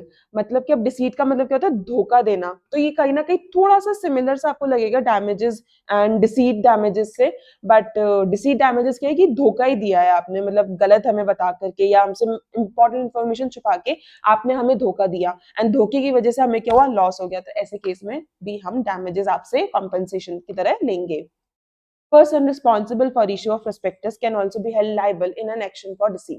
This remedy shall be available even where remedy by way of rescission is lost or if company goes into liquidation. मतलब कि basically ये क्या कहना चाह रहे हैं कि किस केसेस में डिसीट की लाइबिलिटी अराइज होती है, जब आप प्रिसिशन नहीं कर पा रहे हो, यानी कि जो एक आपके पास राइट था एज सब्सक्राइबर कि आप उस कॉन्ट्रैक्ट को वॉइडेबल कर सकते थे, अगर वो राइट आपके पास अब नहीं रहा है, तो ऐसे केस में आप किस में जाओगे, डैमेजेस फॉर डिसीट में। या फिर कंपनी किस में जा रही है, लिक्विडेशन में जा रही है, तो कंपनी के पास अब तो जो एक पूल बनेगा, पूल में जो पैसा होगा उसी में से आपके पास पैसा आने वाला है, तो उस केस में आप किस में जाओगे, डैमेजेस फॉर रिसीट में जाओगे। Prerequisite to claim damages, इसमें भी क्या कंडीशंस होनी चाहिए, there was a fraudulent misstatement, यहाँ पे भी फ्रॉडुलेंट मिसस्टेटमेंट होना चाहिए प्रोस्पेक्टस में। He is original allottee and had seen the prospectus, जिसको सफरिंग हुई है, जिसके डैमेजेस हुए हैं, वो ओरिजिनल अलॉटी होना चाहिए, यानी उसने प्रोस्पेक्टस के बेसिस पे एप्लीकेशन करी थी एंड उसका अलॉटमेंट हुआ था, यानी वो प्रोस्पेक्टस उसने देखा है एंड उसके बेसिस पे एक्शन लिया है। he has actually and he has been actually deceived, and उसने एक्चुअल में उसे डिसीव, मतलब उसके साथ धोखा हुआ है, उसके पास कुछ ऐसी इंफॉर्मेशन नहीं थी जो कि उसका डिसीजन शायद बदल सकती थी of might not investing in that particular share. तो अगर ऐसी सिचुएशन है एंड ये प्रूव हो जाता है कि एक्चुअल में उसके साथ धोखा हुआ है, तो तीन केस हो गए यहाँ पे भी, मिसस्टेटमेंट होना चाहिए एंड ओरिजिनल अलॉटी होना चाहिए एंड दूसरा उसके साथ सही में धोखा हुआ होना चाहिए। तो ऐसे केस में उस पे उसके पास राइट आ जाएगा of claiming the damages of deceit. ठीक है। अब आगे चलते हैं सेक्शन नंबर 36 पे, punishment for fraudulently inducing person to invest money. अब जो अपन ने ऊपर पढ़ा था कि भाई 34 में आ सकता है, 35 में आ सकता है, तो उसमें तो अपन ने अलग अलग लाइबिलिटीज पढ़ी थी। अब 36 में अगर आप किसी को फ्रॉडुलेंटली इंड्यूस कर रहे हो, यानी किसी को फ्रॉडुलेंटली आप इस तरह की बातें करके उसे मजबूर टाइप कर रहे हो कि वो किसी एक पर्टिकुलर कंपनी में इन्वेस्ट करे। Any person who knowingly makes any statement which is false, deceptive or misleading to induce another person to enter into, मतलब आपने ऐसी कोई स्टेटमेंट दी है जो कि फॉल्स है, गलत है, धोखे, मतलब धोखे वाली लाइन है, और उसकी वजह से कोई सामने वाला आदमी किसमें एंटर हो जाता है, any agreement for acquiring, disposing of, subscribing for और अंडरराइटिंग सिक्योरिटीज। उस आपके फॉल्स स्टेटमेंट की वजह से अगर कोई पर्सन किसी ऐसे अग्रीमेंट में एंटर हो जाता है regarding the acquiring of securities, disposing of or subscribing or underwriting securities, या any agreement the purpose of which is to secure a profit to any of the parties from the yield of securities or by reference to fluctuation in the value of securities। मतलब basically आपने उससे trading करवा ली है, अपने जो भी false statement, tip जो कहते हैं अपन स्टॉक मार्केट में कि टिप दी, उसके बेसिस पे उसने ट्रेडिंग करी और उसको लॉस हो गया। अगर आपने किसी को गलत टिप दे के ट्रेडिंग में भी लेके आए हो, यानी आपने एंगेजमेंट तो किस लिए किया था, ये अग्रीमेंट तो किस लिए किया था कि आप प्रॉफिट बनाओगे, जो फील स्टॉक फ्लक्चुएशंस होते हैं उसके बेसिस पे प्रॉफिट बनाओगे, लेकिन आपकी टिप ही गलत थी तो उसके बेसिस पे उसको लॉस हो गया, तो वो भी इसमें कवर है। या फिर any agreement with a view to obtain credit facilities from any bank or financial institution. As an director आपको लग रहा है कि अगर हम इक्विटी कैपिटल अपनी रेज नहीं करेंगे तो हमें डेट कैपिटल नहीं मिलेगा, तो अपनी इक्विटी कैपिटल रेज करने के लिए उन्होंने डिसेप्टिव प्रोस्पेक्टस बनाया, उसके बेसिस पे अपना इशू लेकर के आए। तो ऐसे केस में आपने डिसेप्टिव फॉल्स स्टेटमेंट के बेसिस पे आपने किसी जनरल पब्लिक को अग्रीमेंट में लेके आए ऑफ परचेजिंग योर सिक्योरिटीज, तो ये भी एक तरह का फ्रॉडुलेंट बिहेवियर है, फ्रॉडुलेंट मिसस्टेटमेंट है एंड हमने डिसीव किया है लोगों को। तो 3 केसेस अपने सामने आए हैं। सबसे पहले अक्वायरिंग डिस्पोजिंग ऑफ, दूसरा ट्रेडिंग एंड तीसरा क्या हो गया हमारा कि आप क्रेडिट फैसिलिटीज बैंक से लेने के लिए अगर कोई इस तरह का काम करते हो, तो इन केसेस में क्या होगा, आप पे 447 की लाइबिलिटी अराइज हो जाएगी।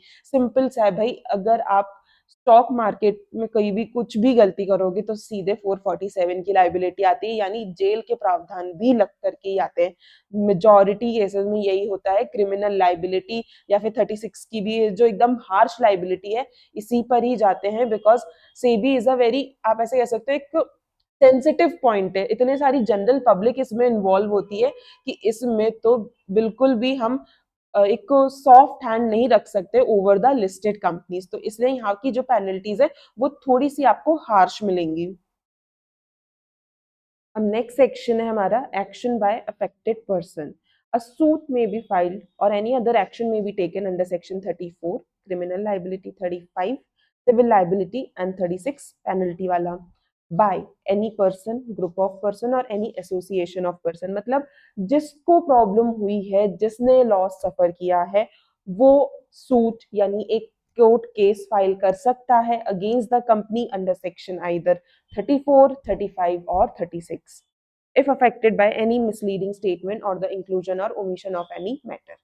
अब देखो हम केस फाइल कर रहे हैं, अब अगर प्रोस्पेक्टस की वजह से कोई केस फाइल हो रहा है तो इसमें तो आम जनता इफेक्ट हुई होगी, और आम जनता में कोई एक या दो लोग तो होंगे नहीं, काफी लोग हो सकते हैं। तो क्या हर इंसान जाकर के कोर्ट केस फाइल करेगा? ऐसे तो 100 अपील फाइल हो जाएंगी, कितना ज्यादा डिफिकल्ट हो जाएगा हमारे इंडियन लॉ सिस्टम के लिए भी इन सबको रिजॉल्व करने में।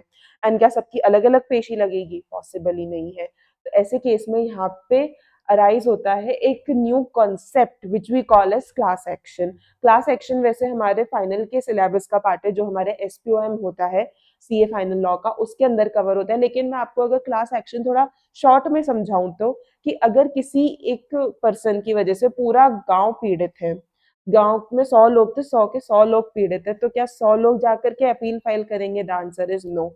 जो गांव का सरपंच होगा वो जाकर के फाइल करेगा, एंड जब भी हियरिंग लगेगी वो जाकर के बैठेगा एंड पूरे गांव के बिहाफ पे एज सिंगल हेड वो लड़ेगा केस को। तो 100 केस फाइल नहीं हुए, एक ही केस फाइल हुआ जिसमें 100 लोगों के नाम थे कि ये 100 लोग हैं जो पीड़ित है इस पर्टिकुलर पर्सन की वजह से।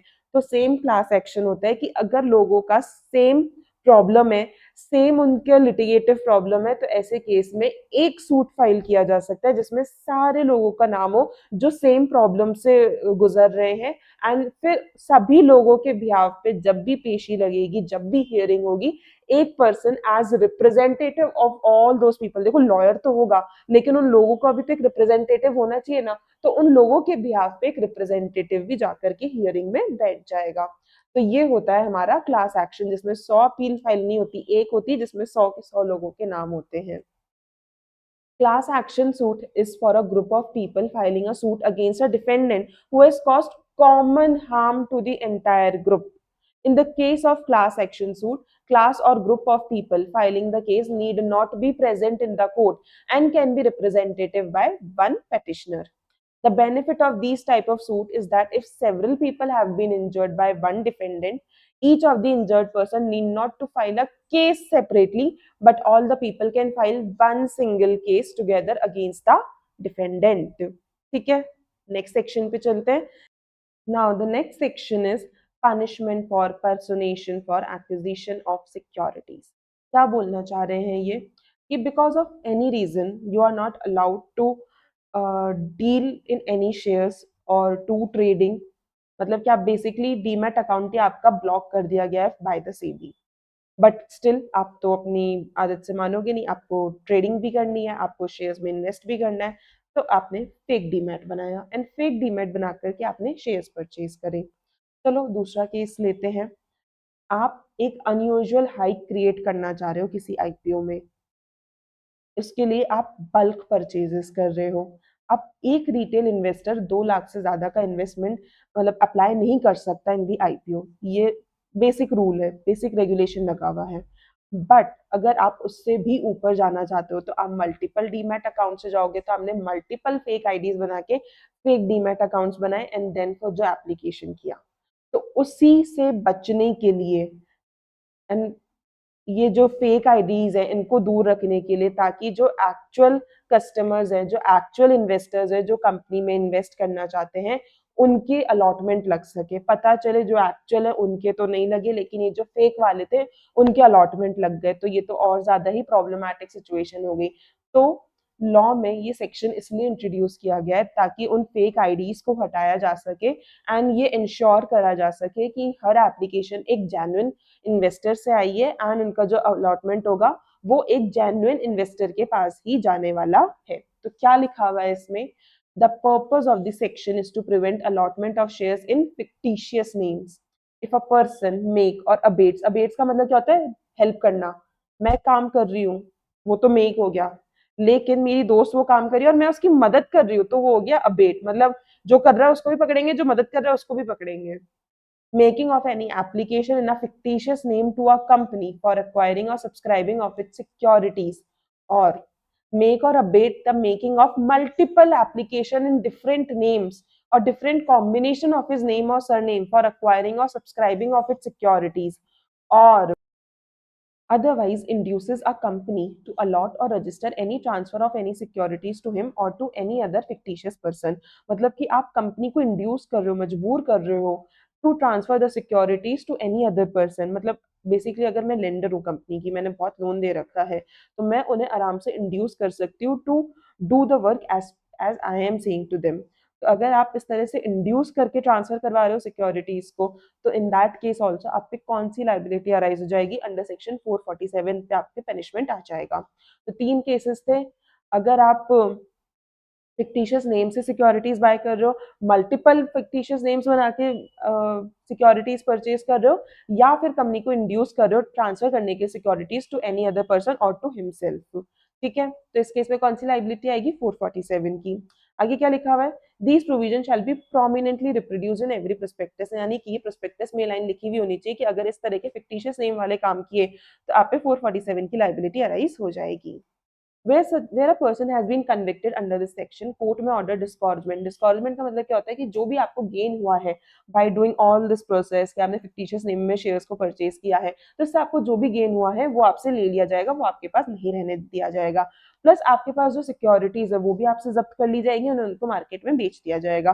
तो आपके पास 2 जगह से पैसा आया, एक तो डिस्गॉर्जमेंट गेन आया और दूसरा आपके पास प्रोसीड्स आए जो आपने सिक्योरिटीज बेची हैं। तो वो दोनों ही पैसा किस कहाँ चला जाएगा? इन दी IEPF, investor education and protection fund. ठीक है, तो बस ये इसी के बारे में बात कर रहा है कि अगर आपने फिक्टिशियस नेम यानी आपने पर्सोनिफिकेशन करके अगर कोई भी सिक्योरिटीज परचेज करी है तो उसका पैसा आपके पास नहीं रहा जाएगा। पहले बात तो आप पे लाइबिलिटी अराइज हो जाएगी अंडर सेक्शन 447 एंड देन जो भी आपने अगर गेन भी इससे गेन किया है, कोई आपको प्रॉफिट हुआ है, तो वो कहाँ चला जाएगा? इन दी IEPF एंड आपके शेयर्स भी आपके पास नहीं रहेंगे, वो शेयर्स को हम बेच के वो पैसा भी हम IEPF फंड में भेज देंगे। ठीक है, आगे देखते हैं हम। Now the next section, section number 39, allotment of securities by company. When an application is accepted, it is an allotment. तो देखो अब आपके पास पैसा आ चुका है, आप अलॉटमेंट के लिए कब जाओगे? जब कुछ कंडीशंस हैं वो फुलफिल हो चुकी हैं। आपके पास मिनिमम सब्सक्रिप्शन आ चुका है, minimum subscription amount basically 90% of the total capital होता है। अगर उतनी आपकी सिक्योरिटीज सब्सक्राइब हो चुकी है यानी उसके लिए एप्लीकेशन आ चुकी है, तभी जा करके आप किस में जा सकते हो? अलॉटमेंट में जा सकते हो। जनरली आजकल तो क्या करते हैं, अगर 90% नहीं हुआ है तो जितना भी डिफरेंस अमाउंट बचा हुआ है वो किसके पास चला जाता है? अंडरराइटर के पास चला जाता है। तो एक कंडीशन तो ये हो गई। दूसरी, आपके पास जो एप्लीकेशन अमाउंट है, जो भी वो अमाउंट है वो आ जाना चाहिए। अब एप्लीकेशन अमाउंट कितना होना चाहिए वो कंपनी लॉ में भी लिखा हुआ है एंड सेबी में भी लिखा हुआ है, लेकिन एक लिस्टेड कंपनी में सबसे ज्यादा एप्लीकेबिलिटी किसकी चलती है, कंपनी लॉ की या सेबी की? तो अगर सेबी की लिमिट ज्यादा निकलती है कंपनी लॉ से तो उसे मैक्सिमम लिमिट से कंप्लाई करना पड़ेगा। बेसिकली देखो, एक कंपनी को दोनों लॉ से कंप्लाई करना है तो ऐसी चीज करनी होगी कि दोनों का कंप्लायंस पूरा हो जाए। अगर मैं बात करूं तो कंपनी लॉ में बोला है 5% होना चाहिए, लेकिन सेबी में बोला है 25% होना चाहिए। तो अगर कंपनी ने 25% की एप्लीकेशन मंगा ली है तो उसने दोनों से कंप्लाई कर लिया, कंपनी लॉ का भी हो गया बिकॉज उसमें तो 5% ही था, एनसीबी से भी हो गया उसमें 25% था। तो आपको दोनों लॉ के साथ अपनी तालमेल बना के चलनी होगी। एंड आप अलॉटमेंट के लिए तभी जा सकते हो जब आपका मिनिमम सब्सक्रिप्शन हो चुका है एंड एप्लीकेशन अमाउंट आपके पास आ चुका है in compliance with the company law as well as the SEBI. ठीक है, क्या लिखा हुआ है अब? When an application is accepted, it is an allotment. Hence, in general sense, allotment is the acceptance by the company of the offer to take shares. Note, where forfeited shares are reissued, it is not the same thing as an allotment. देखो, allotment होता है नए shares का। जब हम forfeited shares को दोबारा से बेचते हैं उसे हम allotment नहीं कहते बिकॉज वो नया कैपिटल नहीं है, वो पुराना कैपिटल था, उसको हमने आगे बेचा है। जब हम नए कैपिटल को देते हैं उसे हम allotment कहते हैं। ठीक है, अब पहला आ गया minimum subscription. The first requisite of a valid allotment is that of minimum subscription. Hence, when shares are offered to the public, the amount of minimum subscription has to be stated in the prospectus. No shares can be allotted unless at least so much of the amount which is stated as minimum subscription has been subscribed. यानी कि amount आया नहीं है, subscribe हो चुका है, यानी उसके लिए एप्लीकेशन आ चुकी है।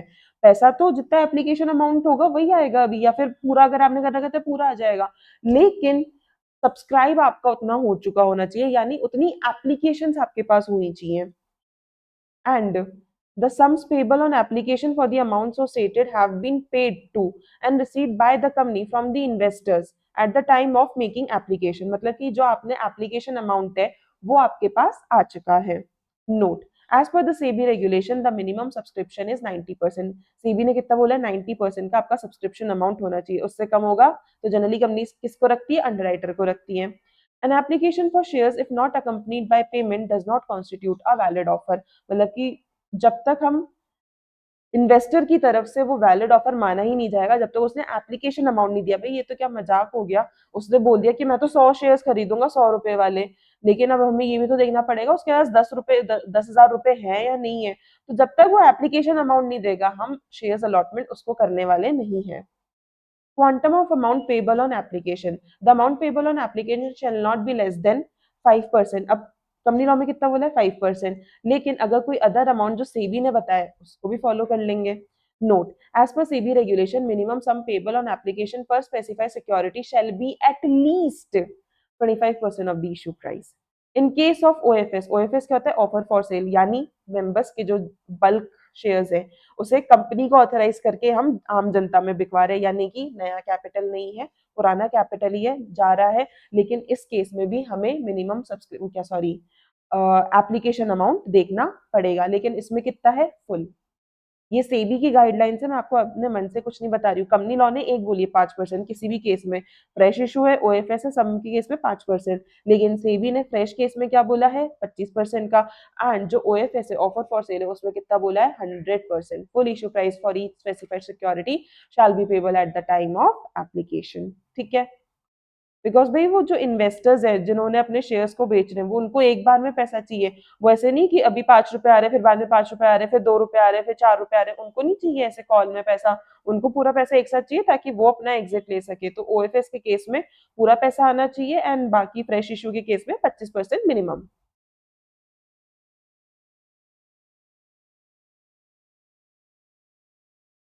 If the stated minimum amount has not been subscribed or the sum payable on application is not received within a period of 30 days from the date of issue of prospectus, यानी minimum subscription नहीं हुआ या minimum amount नहीं आया with in 30 days of issue of prospectus, तो ऐसे case में जितना भी अमाउंट आपके पास आया ना वो सारा का सारा आपको रिफंड करना होगा विद इन नेक्स्ट 15 डेज। जिस दिन आपका क्लोज हुआ है उसके 15 दिन के अंदर अंदर अगर आपकी रिक्वायरमेंट फुलफिल नहीं हुई तो जितना पैसा आपके पास आया है वो आपको 15 दिन में लौटाना होगा in the same bank account जहां से पैसा आपके पास आया था। और अगर इसमें कोई भी डिफॉल्ट होता है दिनों में कि 15 दिन से ज्यादा लग गए तो ऐसे केस में आपको इंटरेस्ट के साथ रीपे करना होगा। इंटरेस्ट कितना है? 15% पर एनम। और किस में रिफंड करना है? सेम बैंक अकाउंट में। Whenever a company having share capital makes any allotment, it shall file with ROC a return of allotment. अगर आप allotment कर रहे हो तो ऐसे केस में आपको return of allotment PAS3 भी फाइल करना होगा with the ROC within 30 days of allotment. ठीक है.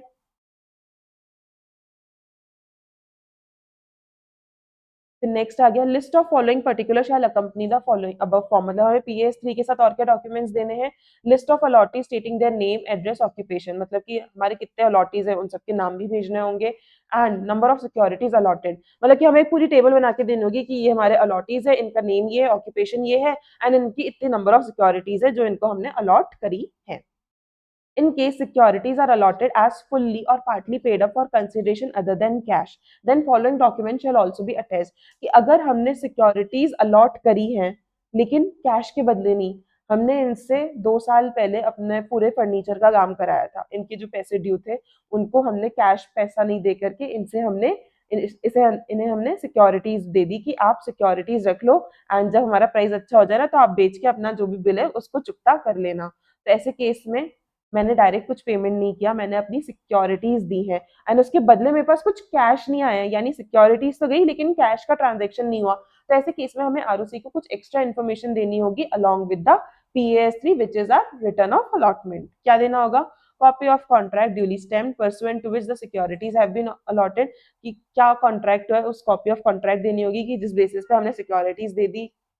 Any contract of sale if relating to a property or an asset or a contract for services or other consideration, मतलब कि किसी भी वजह का कॉन्ट्रैक्ट हो तो उसकी हमें कॉपी देनी पड़ेगी. In case shares have been issued by a company other than a listed company, there shall be attached to form PAS3 the valuation report of the registered valuer. मतलब कि अगर शेयर्स अलॉट हुए हैं but वो listed company नहीं है, unlisted company है, तो ऐसे केस में देखो, अगर मैं लिस्टेड कंपनी की बात करूँ तो उसकी वैल्यूएशन तो मार्केट ऑलरेडी कर देता है एंड जब वो प्रोस्पेक्टस इशू होता है तो उसके बाद भी हमें समझ में आ जाता है कि हमारी प्राइस कैसी है, सही है या नहीं है. तो उस केस में हमें रजिस्टर्ड वैल्यूअर की वैल्यूएशन की जरूरत नहीं पड़ती. लेकिन एक अनलिस्टेड कंपनी के केस में मार्केट नहीं है, तो ऐसे केस में हमें खुद से रजिस्टर्ड ब्रोकर से अपनी वैल्यूएशन करा के वो वैल्यूएशन रिपोर्ट भी अपने PAS3 अपने रिटर्न ऑफ अलॉटमेंट के साथ आरओसी के पास फाइल करनी पड़ेगी. Penalty. In case of any default, company and every officer in default shall be liable to a penalty for each default. Her default की अलग liability है, एक liability नहीं कि दो fault करे एक साथ ही पैसा लग गया. No, हर default की अलग liability चलेगी and एक default की क्या liability है? 1000 for each day during which default continues and 1 lakh is the maximum capping. मतलब कि अगर आपने 10 default कर दिए हैं तो 1,000 अलग अलग उसके चलेंगे हर 10 अलग डिफॉल्ट के. एंड आपके फिर अगर मैक्सिमम लिमिट 1 लाख की है तो आप पे टोटल पेनल्टी कितने की आ जाएगी? 10 लाख रुपए की आ जाएगी. तो इसमें यही बोला गया है हर डिफॉल्ट की लाइबिलिटी है 1000 एंड मैक्सिमम कितनी? 1 लाख. ठीक है. अब नेक्स्ट सेक्शन आता है securities to be dealt with in stock exchanges. देखो आप सेबी से तो परमिशन लेते ही हो रिगार्डिंग और IPO FPO, लेकिन हमें स्टॉक एक्सचेंज से भी परमिशन लेनी होती है कि अगर हमें सेबी से परमिशन मिल जाती है तो तुम क्या अपने बोर्ड में हमें लिस्ट करोगे? क्या हम तुम्हारे बोर्ड के थ्रू लोगों के पास जा सकते हैं? क्या हमारी शेयर्स की ट्रेडिंग हो सकती है? क्या हम आपके ऊपर लिस्ट हो सकते हैं? तो हमें किसी भी बोर्ड से, आप दोनों के पास भी जा सकते हो, NSE BSE या फिर किसी एक बोर्ड के पास भी जा सकते हो for listing of your securities. Before making public offer, every company shall make an application to one or more recognized stock exchange and obtain permission for securities to be dealt within a such stock exchange. Name of the stock exchange in which the security shall be dealt with must be stated in the prospectus. कि हम किस stock exchange में जाके list होंगे उसका नाम भी हमारे प्रोस्पेक्टस में लिखा हुआ होना चाहिए. Commission may be paid out of proceeds of the issue or the profit of the company or both. अगर हमें किसी को कमीशन पे करना है, बेसिकली किसका रहता है? अंडरराइटर का कमीशन रहता है. तो वो हम कहाँ से पे कर सकते हैं? या तो जो हमारे पास इशू से प्रोसीड्स आई है, मतलब कि जो भी हमारे पास एप्लीकेशन मनी वगैरह आई है उससे पे कर सकते हैं, या फिर जो कंपनी को प्रॉफिट हुआ है उससे पे कर सकते हैं, या दोनों से कर सकते हैं. मतलब बेसिकली ऐसा कोई लिमिटेशन नहीं है. All monies received on application from the public for subscription to the security shall be kept in a separate bank account in a scheduled bank and shall not be utilized for any purpose other than, जो आपके पास पैसा आया है application का वो आप एक separate bank account में रखोगे. ऐसे नहीं कंपनी का जो नॉर्मल करंट अकाउंट चल रहा है उसी में डाल दिए, नहीं, सेपरेट अकाउंट रखना पड़ेगा एंड उसका यूटिलाइजेशन सिर्फ 2 पर्पज के लिए हो सकता है. For adjustment against allotment of securities, या तो जब वो अलॉटमेंट होगा तब वो अमाउंट एडजस्ट हो जाएगा, या फिर आपको रिफंड ही करना पड़ रहा है क्योंकि आपका मिनिमम सब्सक्रिप्शन या मिनिमम एप्लीकेशन अमाउंट आई नहीं, तो ऐसे केस में आप रिफंड कर रहे हो तो वो पैसा वापस से रिफंड हो जाएगा। तो दो ही यूज आप कर सकते हो, या तो एडजस्ट कर लो अगेंस्ट अलॉटमेंट ऑफ सिक्योरिटीज, या फिर refund if allotment is not done. ठीक है, अब इसकी पेनल्टी कितनी है? कंपनी पे कितनी है? 5 लाख से 50 लाख। ऑफिसर इन डिफॉल्ट पे कितनी है? 50,000 से 3 लाख। आगे क्या लिखा हुआ है? Commission. A company may with authorization in AO pay commission to any person in connection with the subscription to its securities. तो देखो यहाँ पे क्या लिखा हुआ है कि कंपनी किसी को भी by authorization of its articles can pay commission in relation to the subscription of the securities, जिसमें बेसिकली सबसे मेजर हमारा पर्सन रहता है underwriter. And underwriter को हम कौन सी सिक्योरिटीज का जाकर के कमीशन देते हैं? जो पब्लिक को ऑफर हुई है, जो सिक्योरिटीज पब्लिक को ही ऑफर नहीं हुई है उसका कमीशन हम अंडर राइटर को क्यों दे भाई? हम जब वो जनरल पब्लिक में ले जाकर के उन शेयर्स को बेच ही नहीं रहे थे तो वो सब्सक्राइब भी नहीं होंगे। जब सब्सक्राइब भी नहीं हो रहे हैं तो तेरा अलॉटमेंट तो उन पे कैसे बनता है? मतलब कि तेरा कमीशन तो बनता ही नहीं है, बिकॉज जनरल पब्लिक ने उनको ठुकराया नहीं है, हमने ही उन्हें नहीं दिया था। तो अंडर राइटर का कमीशन तभी बनता है जब ऐसे सिक्योरिटीज जो कंपनी ने ऑफर किए थे जनरल पब्लिक को लेकिन मिनिमम सब्सक्रिप्शन नहीं हुआ एंड अंडर राइटर ने परचेज करे, सब्सक्राइब करे, तो ऐसे केस में सिर्फ उन्हीं शेयर्स पे अंडर राइटर का कमीशन बनता है। ठीक है, अब रेट की बात कर लेते हैं कमीशन की। अगर शेयर है तो मैक्सिमम 5% हो सकती है, डिबेंचर्स है तो मैक्सिमम 2.5% हो सकती है, एंड मिनिमम कितनी हो सकती है? जितना हमारे आर्टिकल्स में लिखा हुआ हो। ठीक है, आगे चलते हैं। The prospectus of the company shall disclose the following particulars. अब और एक्स्ट्रा क्या पर्टिकुलर्स उसमें होने चाहिए? Name of the underwriter, भी हमारा अंडर राइटर कौन है, rate and amount of commission payable to the underwriter, हम किस रेट से, 2.5%, 5% या फिर कोई और अदर रेट है या फिर कुछ अमाउंट है, हम कितना कमीशन पे कर रहे हैं टू दी अंडर राइटर वो भी हमें लिखना पड़ेगा। And number of securities which is to be undertaken or subscribe by the underwriter, and कितनी सिक्योरिटीज है जो कि अंडर राइटर सब्सक्राइब कर रहा है वो भी हमें लिखना पड़ेगा। तो 3 बातें हैं, नेम लिखना पड़ेगा, फिर अमाउंट लिखना पड़ेगा, रेट एंड अमाउंट, सॉरी, पहले नेम लिखना पड़ेगा, फिर rate, commission rate and commission amount लिखना पड़ेगा, एंड थर्ड लिखना पड़ेगा कि कितनी सिक्योरिटीज है जो अंडर राइटर ने सब्सक्राइब करी है। तो बेसिक 3 पॉइंट्स है, सबसे पहले नेम, फिर commission rate and amount, and then number of security subscribe by the underwriter. ठीक है, तो ये था हमारा सेक्शन नंबर 40। अब आगे चलते हैं। अब नेक्स्ट सेक्शन आता है ग्लोबल डिपॉजिटरी रिसीट्स, जीडीआर। ये बेसिकली क्या है? अगर मैं अपनी बात करूं एज एन इन्वेस्टर, मुझे बाहर की कंपनीज में इन्वेस्ट करना है, वहां के शेयर्स खरीदने हैं, तो उस केस में जो उनके शेयर्स हैं या तो वो जो एनएससी बीएससी है वहां पे लिस्ट होने चाहिए, तो मैं आराम से परचेज सेल कर सकती हूँ। लेकिन वो बाहर की कंपनी है और उसके शेयर्स भी बाहर के स्टॉक एक्सचेंज में लिस्टेड है, तो ऐसे केस में मैं बाहर के शेयर्स को कैसे परचेज कर सकती हूँ? उसे फैसिलिटेट करने के लिए ग्लोबल डिपॉजिटरी रिसीट्स बनाई गई। बेसिकली ये क्या है? जो बाहर की कंपनीज हैं वो भी चाहती हैं कि सिर्फ हमारे लोकल कंट्री के लोग हमारे बाय हमारे मेंबर्स नहीं बने, हमारे शेयर होल्डर्स नहीं बने, ऑल ओवर वर्ल्ड हमारे शेयर होल्डर्स होने चाहिए, तो उसके लिए वो जीडीआर का यूज करते हैं। बेसिकली इसमें क्या होता है, कंपनी अपने शेयर्स डिपॉजिटरी बैंक को दे, मतलब इशू कर देते हैं, एंड देन डिपॉजिटरी बैंक उनसे डिपॉजिटरी रिसीट्स जनरेट करते हैं, एंड देन वो डिपॉजिटरी रिसीट्स ऑल ओवर जो डिफरेंट डिफरेंट कंट्रीज है उनमें परचेज सेल किए जा सकते हैं। तो मेरे पास डायरेक्टली शेयर नहीं आएगा, मेरे पास आएगी डिपॉजिटरी रिसीट। अगर कोई बाहर की कंपनी है, सपोज अगर मैं एप्पल की बात करूं, तो अगर मेरे पास जीडीआर है एप्पल का, तो मैं इनडायरेक्टली एप्पल कंपनी की शेयर होल्डर हूँ। अब उसकी कोई भी वैल्यू हो सकती है कि एक जीडीआर 2 शेयर के बराबर है, एक जीडीआर 5 शेयर के बराबर है। तो अगर इस तरह से मेरे पास एक जीडीआर है, दैट मीन्स मेरे पास 5 शेयर्स हैं एप्पल कंपनी के। तो बेसिकली बाहर के इन्वेस्टर्स, मतलब कि बाहर के जो रिटेल इन्वेस्टर्स है, छोटे इन्वेस्टर्स है, शेयर होल्डर्स है, उन्हें भी अपना शेयर होल्डर बनाने के लिए कंपनियां यूज करती हैं दिस जीडीआर कंसेप्ट। क्या लिखा हुआ है उसमें? GDR is a depository receipt where a certificate is issued by a depository bank which purchases shares of foreign companies, creates a security on a local exchange backed by those shares.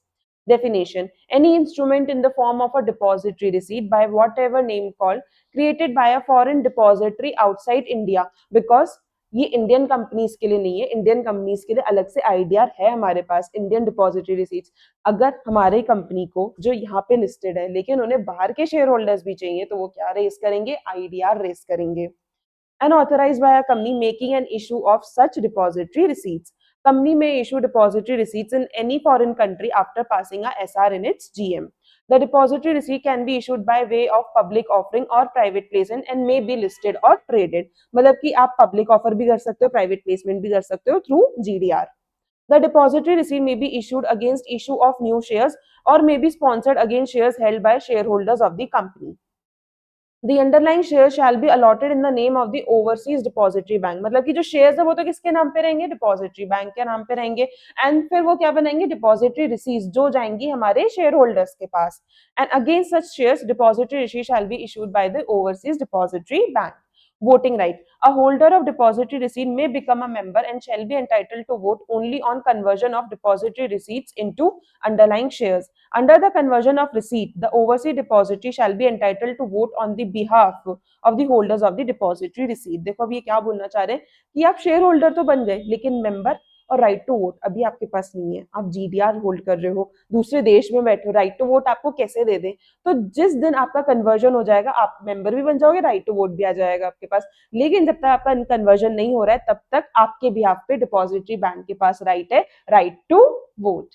ठीक है, अब आगे चलते हैं। अब last हमारा section आ चुका है, सेक्शन 42। अभी तक हमने मेजॉरिटी किसकी बात करी है, पब्लिक कंपनी की, कि भाई पब्लिक कंपनी में प्रोस्पेक्टस में ऐसे, प्रोस्पेक्टस में ये जाना चाहिए, शेल्फ प्रोस्पेक्टस में क्या होना चाहिए, रेड हेरिंग प्रोस्पेक्टस में क्या होना चाहिए। अब थोड़ी बात कर लेते हैं प्राइवेट कंपनी के बारे में। प्राइवेट कंपनी का सेक्शन भी एक है विच इज प्राइवेट प्लेसमेंट की। अब जो हमारी प्राइवेट कंपनीज है जिनके मैक्सिमम मेंबर्स कितने हो सकते हैं, 200 हो सकते हैं, वो जनरल पब्लिक के पास नहीं जा सकते हैं। ऐसी कंपनीज के प्राइवेट प्लेसमेंट का क्या प्रोसीजर रहने वाला है, उन पे क्या एप्लीकेबिलिटी रहेगी, वो सब अपन देखेंगे। अब private placement means any offer or invitation to subscribe securities to a selected group of person, मतलब आम जनता नहीं, selected people of not more than 200 by a company. The aforesaid restriction would be reckoned individually for each kind of security, that is equity, preference or preference share और debenture. तो ये क्या बोलना चाह रहे हैं कि जो 200 की लिमिट है वो हर सिक्योरिटी के लिए अलग है। ऐसे नहीं है कि equity plus debenture plus preference share 200 होनी चाहिए, नहीं, ऐसे तो फिर भाई कितना ही कम रेशो बैठेगा तीनों के बीच में, तो 200 की लिमिट तीनों के लिए अलग अलग है। While computing threshold limit of 200, following shall be excluded. अब 200 की लिमिट में कौन नहीं आने वाले हैं, क्वालिफाइड इंस्टीट्यूशनल बायर्स वो नहीं आएंगे, and employees of the company being offered securities under ESOP scheme, जिन एम्प्लॉइज को ईसॉप के अंदर सिक्योरिटीज मिली है वो भी नहीं आएंगे, क्यूआईबीज भी नहीं आएंगे, एंड एक्स एम्प्लॉइज जिनका एम्प्लॉयमेंट अब खत्म हो चुका है, जिन्हें ईसॉप के अंदर शेयर्स मिले थे वो भी नहीं आएंगे। एंड हमने एक चीज और पढ़ी थी, जो ज्वाइंटली होल्ड करते हैं शेयर को उनको हम एक मेंबर की तरह काउंट करते हैं, उन्हें दो मेंबर की तरह हम काउंट नहीं करते हैं। ठीक है। If a company listed or unlisted makes an offer to allot or invite subscription security to more than 200 identified person, मतलब कि listed है नहीं है लेकिन उन्होंने securities to identified person कितनी कर दी, more than 200 invitations, whether the payment received or not, payment आया है नहीं आया है, whether कंपनी उसे लिस्ट करेगी या नहीं करेगी, लेकिन फिर भी हम उसे पब्लिक ऑफर मान लेंगे कि आपने क्या ब्रीच कर दिया, 200 की लिमिट ब्रीच कर दी। आप लिस्टेड कंपनी हो अनलिस्टेड कंपनी हो उससे कोई फर्क नहीं पड़ता, पैसा आपके पास आया है नहीं आया है उससे फर्क नहीं पड़ता, आप आगे इन सिक्योरिटीज को लिस्ट करोगे नहीं करोगे इससे फर्क नहीं पड़ता। आपने अभी इन्विटेशन 200 से ज्यादा को भेज दिया, that means you have breach the limit, and अब इस ऑफर को क्या माना जाएगा, एक पब्लिक ऑफर माना जाएगा। एंड इसमें कौन से सेक्शन एप्लीकेबल होंगे, 23 to 41। ठीक है। Next, process of private placement. First, issue private placement offer an application to specified person. However, take prior approval from existing shareholders by special resolution regarding private placement offer and send the copy of SR to ROC. तो procedure की starting कैसे हो रही है, सबसे पहले तो हमें स्पेशल रेजोल्यूशन पास करना होगा कि we are going for a private placement. हमें पुराने शेयर होल्डर से पूछना पड़ेगा ना कि भाई हम नए वालों को और लेके आए कि नहीं आए, एंड देन फिर हम प्राइवेट प्लेसमेंट ऑफर बनाएंगे एंड किसे भेजेंगे, जो हमारे इंटेंडेड पर्सन है जिनसे हम पैसा मंगाने के, जिनसे हम सिक्योरिटीज इशू करने वाले हैं। जो एसआर हमारा पास होगा वो हमें कहाँ फाइल करना पड़ेगा, विद दी आरओसी। सिंपल, मतलब ये बेसिक स्टेप्स है जो हर उसमें रहते हैं। एसआर पास करना पड़ेगा, फिर ऑफर देंगे एंड आरओसी के पास हमें अपना स्पेशल रेजोल्यूशन फाइल करना पड़ेगा। अब नेक्स्ट हमें एक्सप्लेनेटरी स्टेटमेंट में क्या क्या अटैच करना होगा साथ में, date of passing the R, कौन सी सिक्योरिटीज दी हैं, किस प्राइस पे दी हैं, बेसिस क्या है उस प्राइस का, and name and address of value, जिसने कंपनी की वैल्यूएशन निकाली उसका नेम एंड एड्रेस होना चाहिए, कंपनी किस काम के लिए अमाउंट यूज करने वाली वो पता होना चाहिए, material terms of raising such securities, terms and regulations वो भी लिखे, वो भी पता हमें बताने होंगे in the explanatory statement, propose time schedule, purposes and objects of offer, हम क्यों क्या पर्पस है हमारा फॉर द प्राइवेट प्लेसमेंट वो भी हमें बताना होगा। तो बेसिकली हमारे बेसिक 6 पॉइंट्स है जो हमें अपने एग्जिस्टिंग शेयर होल्डर्स को in the explanatory statement attach with the notice of the GM उसमें बताने होंगे। Note: companies have to obtain government approval before inviting subscription to securities or offering securities to any entity from a country that shares a land border with India। मतलब कि अगर हम किसी ऐसे intended person से पैसा मंगाने की सोच रहे हैं जो हमारे साथ लैंड बॉर्डर शेयर करता है, जैसे कौन कौन हो गए, नेपाल हो गए, भूटान हो गए, सबसे बड़ा पाकिस्तान हो गया, चाइना हो गया, अगर ऐसे लोगों, ऐसी कंट्री के लोगों से हम पैसा मंगा रहे हैं तो उसके लिए पहले हमें गवर्नमेंट अप्रूवल लेनी होगी, बिकॉज कहीं ना कहीं अभी थोड़ा सा नेशन की बात आ चुकी है, तो हमें ऐसे लोगों से पैसा मंगाने से पहले पहले गवर्नमेंट से अप्रूवल लेनी होगी। Then application form, private placement offer cum application letter shall be issued in PAS4। PAS3 में क्या था, रिटर्न ऑफ अलॉटमेंट, जो कि हमारे किस में था, पब्लिक ऑफर में। अब यहाँ पे एप्लीकेशन लेटर, ऑफर लेटर क्या हो गया, PAS4। सीरियली नंबर होना चाहिए, address specifically to the person, जिस पर्सन को हमें शेयर्स इशू करने उसी को ही एड्रेस करते हुए होना चाहिए। सेंट आइदर इन राइटिंग और इन इलेक्ट्रॉनिक मीडिया, मतलब या तो पोस्ट या फिर ईमेल होना चाहिए। Send with in 30 days of recording the name of such person, मतलब उन लोगों के नाम लिखने के बाद, उन 200 लोगों के नाम लिखने के बाद हमें 30 दिन के अंदर अंदर इसे भेजना होता है। तो PS4 होता है serially numbered, addressing to a particular person and sent in writing or in electronic mode and 30 days के अंदर भेजना होता है। Company is required to maintain a complete record of private placement offer in Form PAS5. Manner of subscribing to the private placement issue. Subscription money shall be paid either by check or demand draft or other banking channel but not by cash। मतलब cash को छोड़ के बाकी तरीकों से आप पैसा पे कर सकते हो। Payment shall be made from the bank account of the person subscribing to such securities and company shall keep the record of the bank account from where such payment for subscription has been received। मतलब उसी इंसान के bank account से आना चाहिए जिसको हम securities issue करने वाले हैं।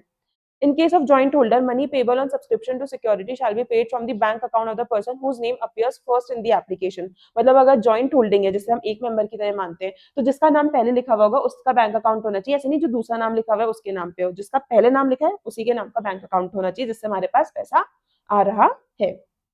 Company shall not utilize monies raised through private placement unless allotment is made and the return of allotment is filed with the ROC। मतलब कि जो पैसा हमारे पास प्राइवेट प्लेसमेंट से आ रहा है उसे हम किसी और पर्पस के लिए यूज नहीं कर सकते तब तक हमारा अलॉटमेंट कंप्लीट नहीं हो जाता है। हमारे पास पैसा आ गया, हमने उसे संभाल के रखा है, अलॉटमेंट हो गया, उसके बाद ही हम उसे, जो हमारे पास पैसा आया है उसे यूटिलाइज अपने पर्पस के लिए, इंटेंडेड पर्पस के लिए, जिसके लिए हमने प्राइवेट प्लेसमेंट ऑफर किया है उसके लिए यूटिलाइज कर सकते हैं।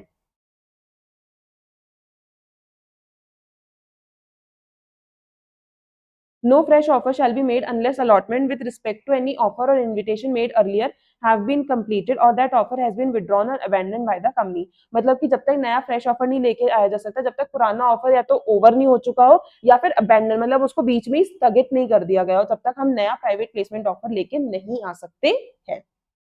ठीक है, तो बेसिकली हमारे क्या पॉइंट्स है, बहुत बेसिक बेसिक से पॉइंट्स थे कि अदर देन कैश हम किसी भी मोड से दे सकते हैं, जिसका नाम है उसी के नाम का बैंक अकाउंट से पैसा आना चाहिए, जॉइंट होल्डर है तो जिसका फर्स्ट नेम लिखा हुआ है उसी के नाम का बैंक अकाउंट होना चाहिए, एंड कंपनी पैसे को तब तक यूटिलाइज नहीं कर सकती जब तक रिटर्न ऑफ अलॉटमेंट फाइल नहीं हो चुकी है विद दी ROC। ठीक है, now allotment of securities. Company needs to allot securities within 60 days from date of receipt of application money। यानी जैसे ही पैसा आ गया उसके 60 दिन के अंदर अंदर आपको allotment करना होगा। If company fails, then repayment of application money shall be made within 15 days from expiry of 60 days। यानी अगर कंपनी नहीं करती allotment तो उसके 15 दिन के अंदर अंदर आपको क्या करना होगा, application money को refund करना होगा। If company fails to repay money within 60 days, then it shall be liable to repay that money with interest at the rate of 12% per annum from expiry of 60th day. तो अब ये क्या बोलना चाह रहे हैं कि अगर कंपनी अगले 60 दिनों में पैसा पे नहीं कर पाती है, रीपे नहीं कर पाती है, तो इंटरेस्ट लगेगा 12% पर एनम का। अब थोड़ा सा आप यहाँ पे सोचोगे, फर्दर लिखा है यहाँ पे, फर्दर फेल्स, मैं आपको थोड़ा सा इसे लिंक करके दूं तो हमने पब्लिक कंपनी में क्या पढ़ा था, 15 दिन में रिफंड कर दो। 15 दिन में रिफंड नहीं किया तो 16वें दिन से तुम्हारे ऊपर इंटरेस्ट लग जाएगा विद दी 15% पर एनम की रेट से। यहाँ पे प्राइवेट कंपनी में क्या बोल रहे हैं, 15 दिन में रीपे कर दो, लेकिन हम 45 दिन और रुकेंगे। फिर 15 दिन की लिमिट बनाई क्यों थी, मतलब मैं सही में पूछ रही हूँ, 15 दिन की लिमिट का हम क्या करें। तुमने 60 दिन की लिमिट ऑलरेडी दे रखी है कि एप्लीकेशन मनी से अलॉटमेंट के बीच में 60 दिन हो सकते हैं, यानी 60 दिन के अंदर अंदर तुम्हें अलॉटमेंट करना है। तुम नहीं कर पाए तो 15 दिन के अंदर अंदर रीपे कर दो। लेकिन आगे क्या लिखा हुआ है कि अगर अगले 60 दिन में, अभी अगले 60 दिन कहां से गिने जाएंगे, on the expiry of first 60 days, जिस दिन 60 दिन, पहले वाले 60 दिन पूरे हो गए, उससे आगे के 60 दिन में अगर तुम रीपे नहीं कर पाए तो 61th डे से तुम्हारे ऊपर इंटरेस्ट लगेगा with the interest of 12% per annum. ये थोड़ा सा अजीब है लॉ कि पहली बात तो तुमने पहले 15 दिन बोला, फिर 45 दिन और दे दिए कंपनी को, फिर रेट भी तुम कम ही दे रहे हो 12% पर एनम की। तो ये थोड़ा अजीब सा है, बट हाँ अभी के लिए लॉ में यही लिखा हुआ है। पब्लिक कंपनी में बिल्कुल सही है, 15 दिन में नहीं किया 16वें दिन से तुम्हारे ऊपर इंटरेस्ट लग जाएगा। यहाँ पे 15 दिन में नहीं किया, 45 दिन और रखो, टोटल 60 डेज करो, 61 डेज से तुम्हारे ऊपर इंटरेस्ट लगेगा with the rate of 12% per annum. अब नेक्स्ट क्या लिखा हुआ है, money received on application shall be kept in a separate bank account in a scheduled bank and shall not be utilized for any purpose। मतलब वही same है public company की तरह कि अलग बैंक अकाउंट में रखना चाहिए, except for adjustment against allotment और रीपेमेंट। मतलब दो ही काम के लिए यूज हो सकती है, तो अलॉटमेंट के लिए या फिर रीपेमेंट के लिए। No company shall release any public advertisement or utilize any media, marketing or distribution channel or agent to inform the public at large। मतलब किसी भी तरीके से पब्लिक इंफॉर्मेशन में ये नहीं आना चाहिए कि कोई प्राइवेट प्लेसमेंट किया जा रहा है, वरना वो क्या बन जाएगा, पब्लिक ऑफर बन जाएगा। Return of allotment in form PAS3 shall be file with, ये देखो ये PAS3 रिटर्न ऑफ अलॉटमेंट दोनों का सेम है, पब्लिक कंपनी का भी PAS3 में जाता है, प्राइवेट कंपनी का भी PAS3 में ही जाता है। Return of allotment shall be filed with ROC within 15 days from date of allotment with a complete list of all allottees।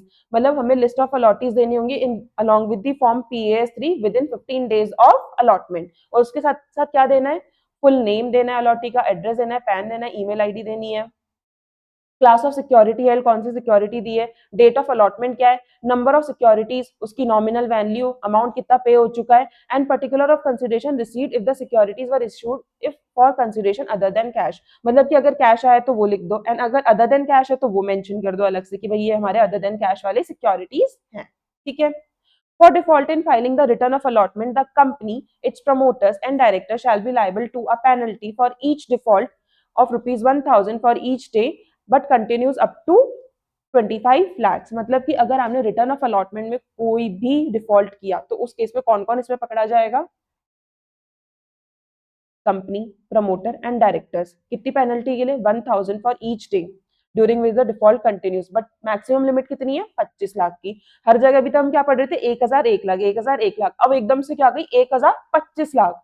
ठीक है, तो ये थोड़ा सा स्पेशल हो गया कि भाई प्राइवेट प्लेसमेंट में कैसी पेनल्टी है, 1000 25 लाख। अब लास्ट में हमारा punishment, punishment for contravening the private placement provision. मतलब ये वाला तो किसके लिए था, सिर्फ रिटर्न ऑफ अलॉटमेंट के लिए था, लेकिन अगर जो बाकी के प्रोविजन हमारे 42 सेक्शन में लिखे हुए उनमें कॉन्ट्रावेंशन हुआ तो ऑफेंडर कौन है, promoter and director. Nature of penalty क्या है, फाइन वाली पेनल्टी है। अमाउंट कितना हमने रेज किया है, अमाउंट कितना रेस किया, and 2 crore which ever is less. मतलब कि हमारा जो भी ऑफर था, मतलब हमारा जो भी हम कैपिटल रेस करने वाले थे, and 2 crore which ever is less, तो मतलब कि मैक्सिमम आप कैपिंग मान सकते हो कि 2 करोड़ की हो चुकी है। अगर आपका अमाउंट रेज उससे कम है तो उससे कम हो जाएगी, लेकिन मैक्सिमम हमारी पेनल्टी कितनी रहने वाली है, 2 करोड़ की पेनल्टी रहने वाली है। एंड कंपनी पे कितनी लगेगी, refund all money along with interest with in 30 days of order. मतलब कि देखो अगर आपने कोई भी कॉन्ट्रवेंशन किया तो प्रमोटर डायरेक्टर पे तो क्या आएगा, फाइन आएगा, कितना, मैक्सिमम 2 करोड़ का, एंड उससे कम कितना हो सकता है, जितना हमने अमाउंट रेस किया है। दूसरा, कंपनी के ऊपर क्या सकता है, उसे तो रिफंड करना पड़ेगा, जितना पैसा हमने लिया है with in 30 days of order आपको रिफंड करना पड़ेगा। ठीक है। तो ये था पूरा हमारा सेक्शन नंबर 42। सिंपल सेक्शन था in comparison to public offer, उसमें तो इतनी सारे हमें डेटा पढ़ना पड़ा था। ये तो बहुत छोटा सा सिंपल सा, एंड पब्लिक ऑफर पढ़ने के बाद प्राइवेट प्लेसमेंट हमेशा छोटा ही लगता है बिकॉज उसमें डेटा बहुत कम है जो हमें याद रखने का है। अब लास्ट हमारा सेक्शन आ गया। इतनी बार मैंने आप लोग को बोला है 447 की लाइबिलिटी आएगी, 447 की लाइबिलिटी आएगी, फाइनली आ चुका है कि 447 की लाइबिलिटी है क्या, क्या पनिशमेंट गिवन है उसमें ऐसा। तो अब देखते हैं क्या लिखा हुआ है उसमें। इसमें फाइन भी है, इम्प्रिजनमेंट भी है। सबसे पहले हमें समझना होगा अमाउंट कितना इन्वॉल्व है एंड नेचर ऑफ फ्रॉड क्या है।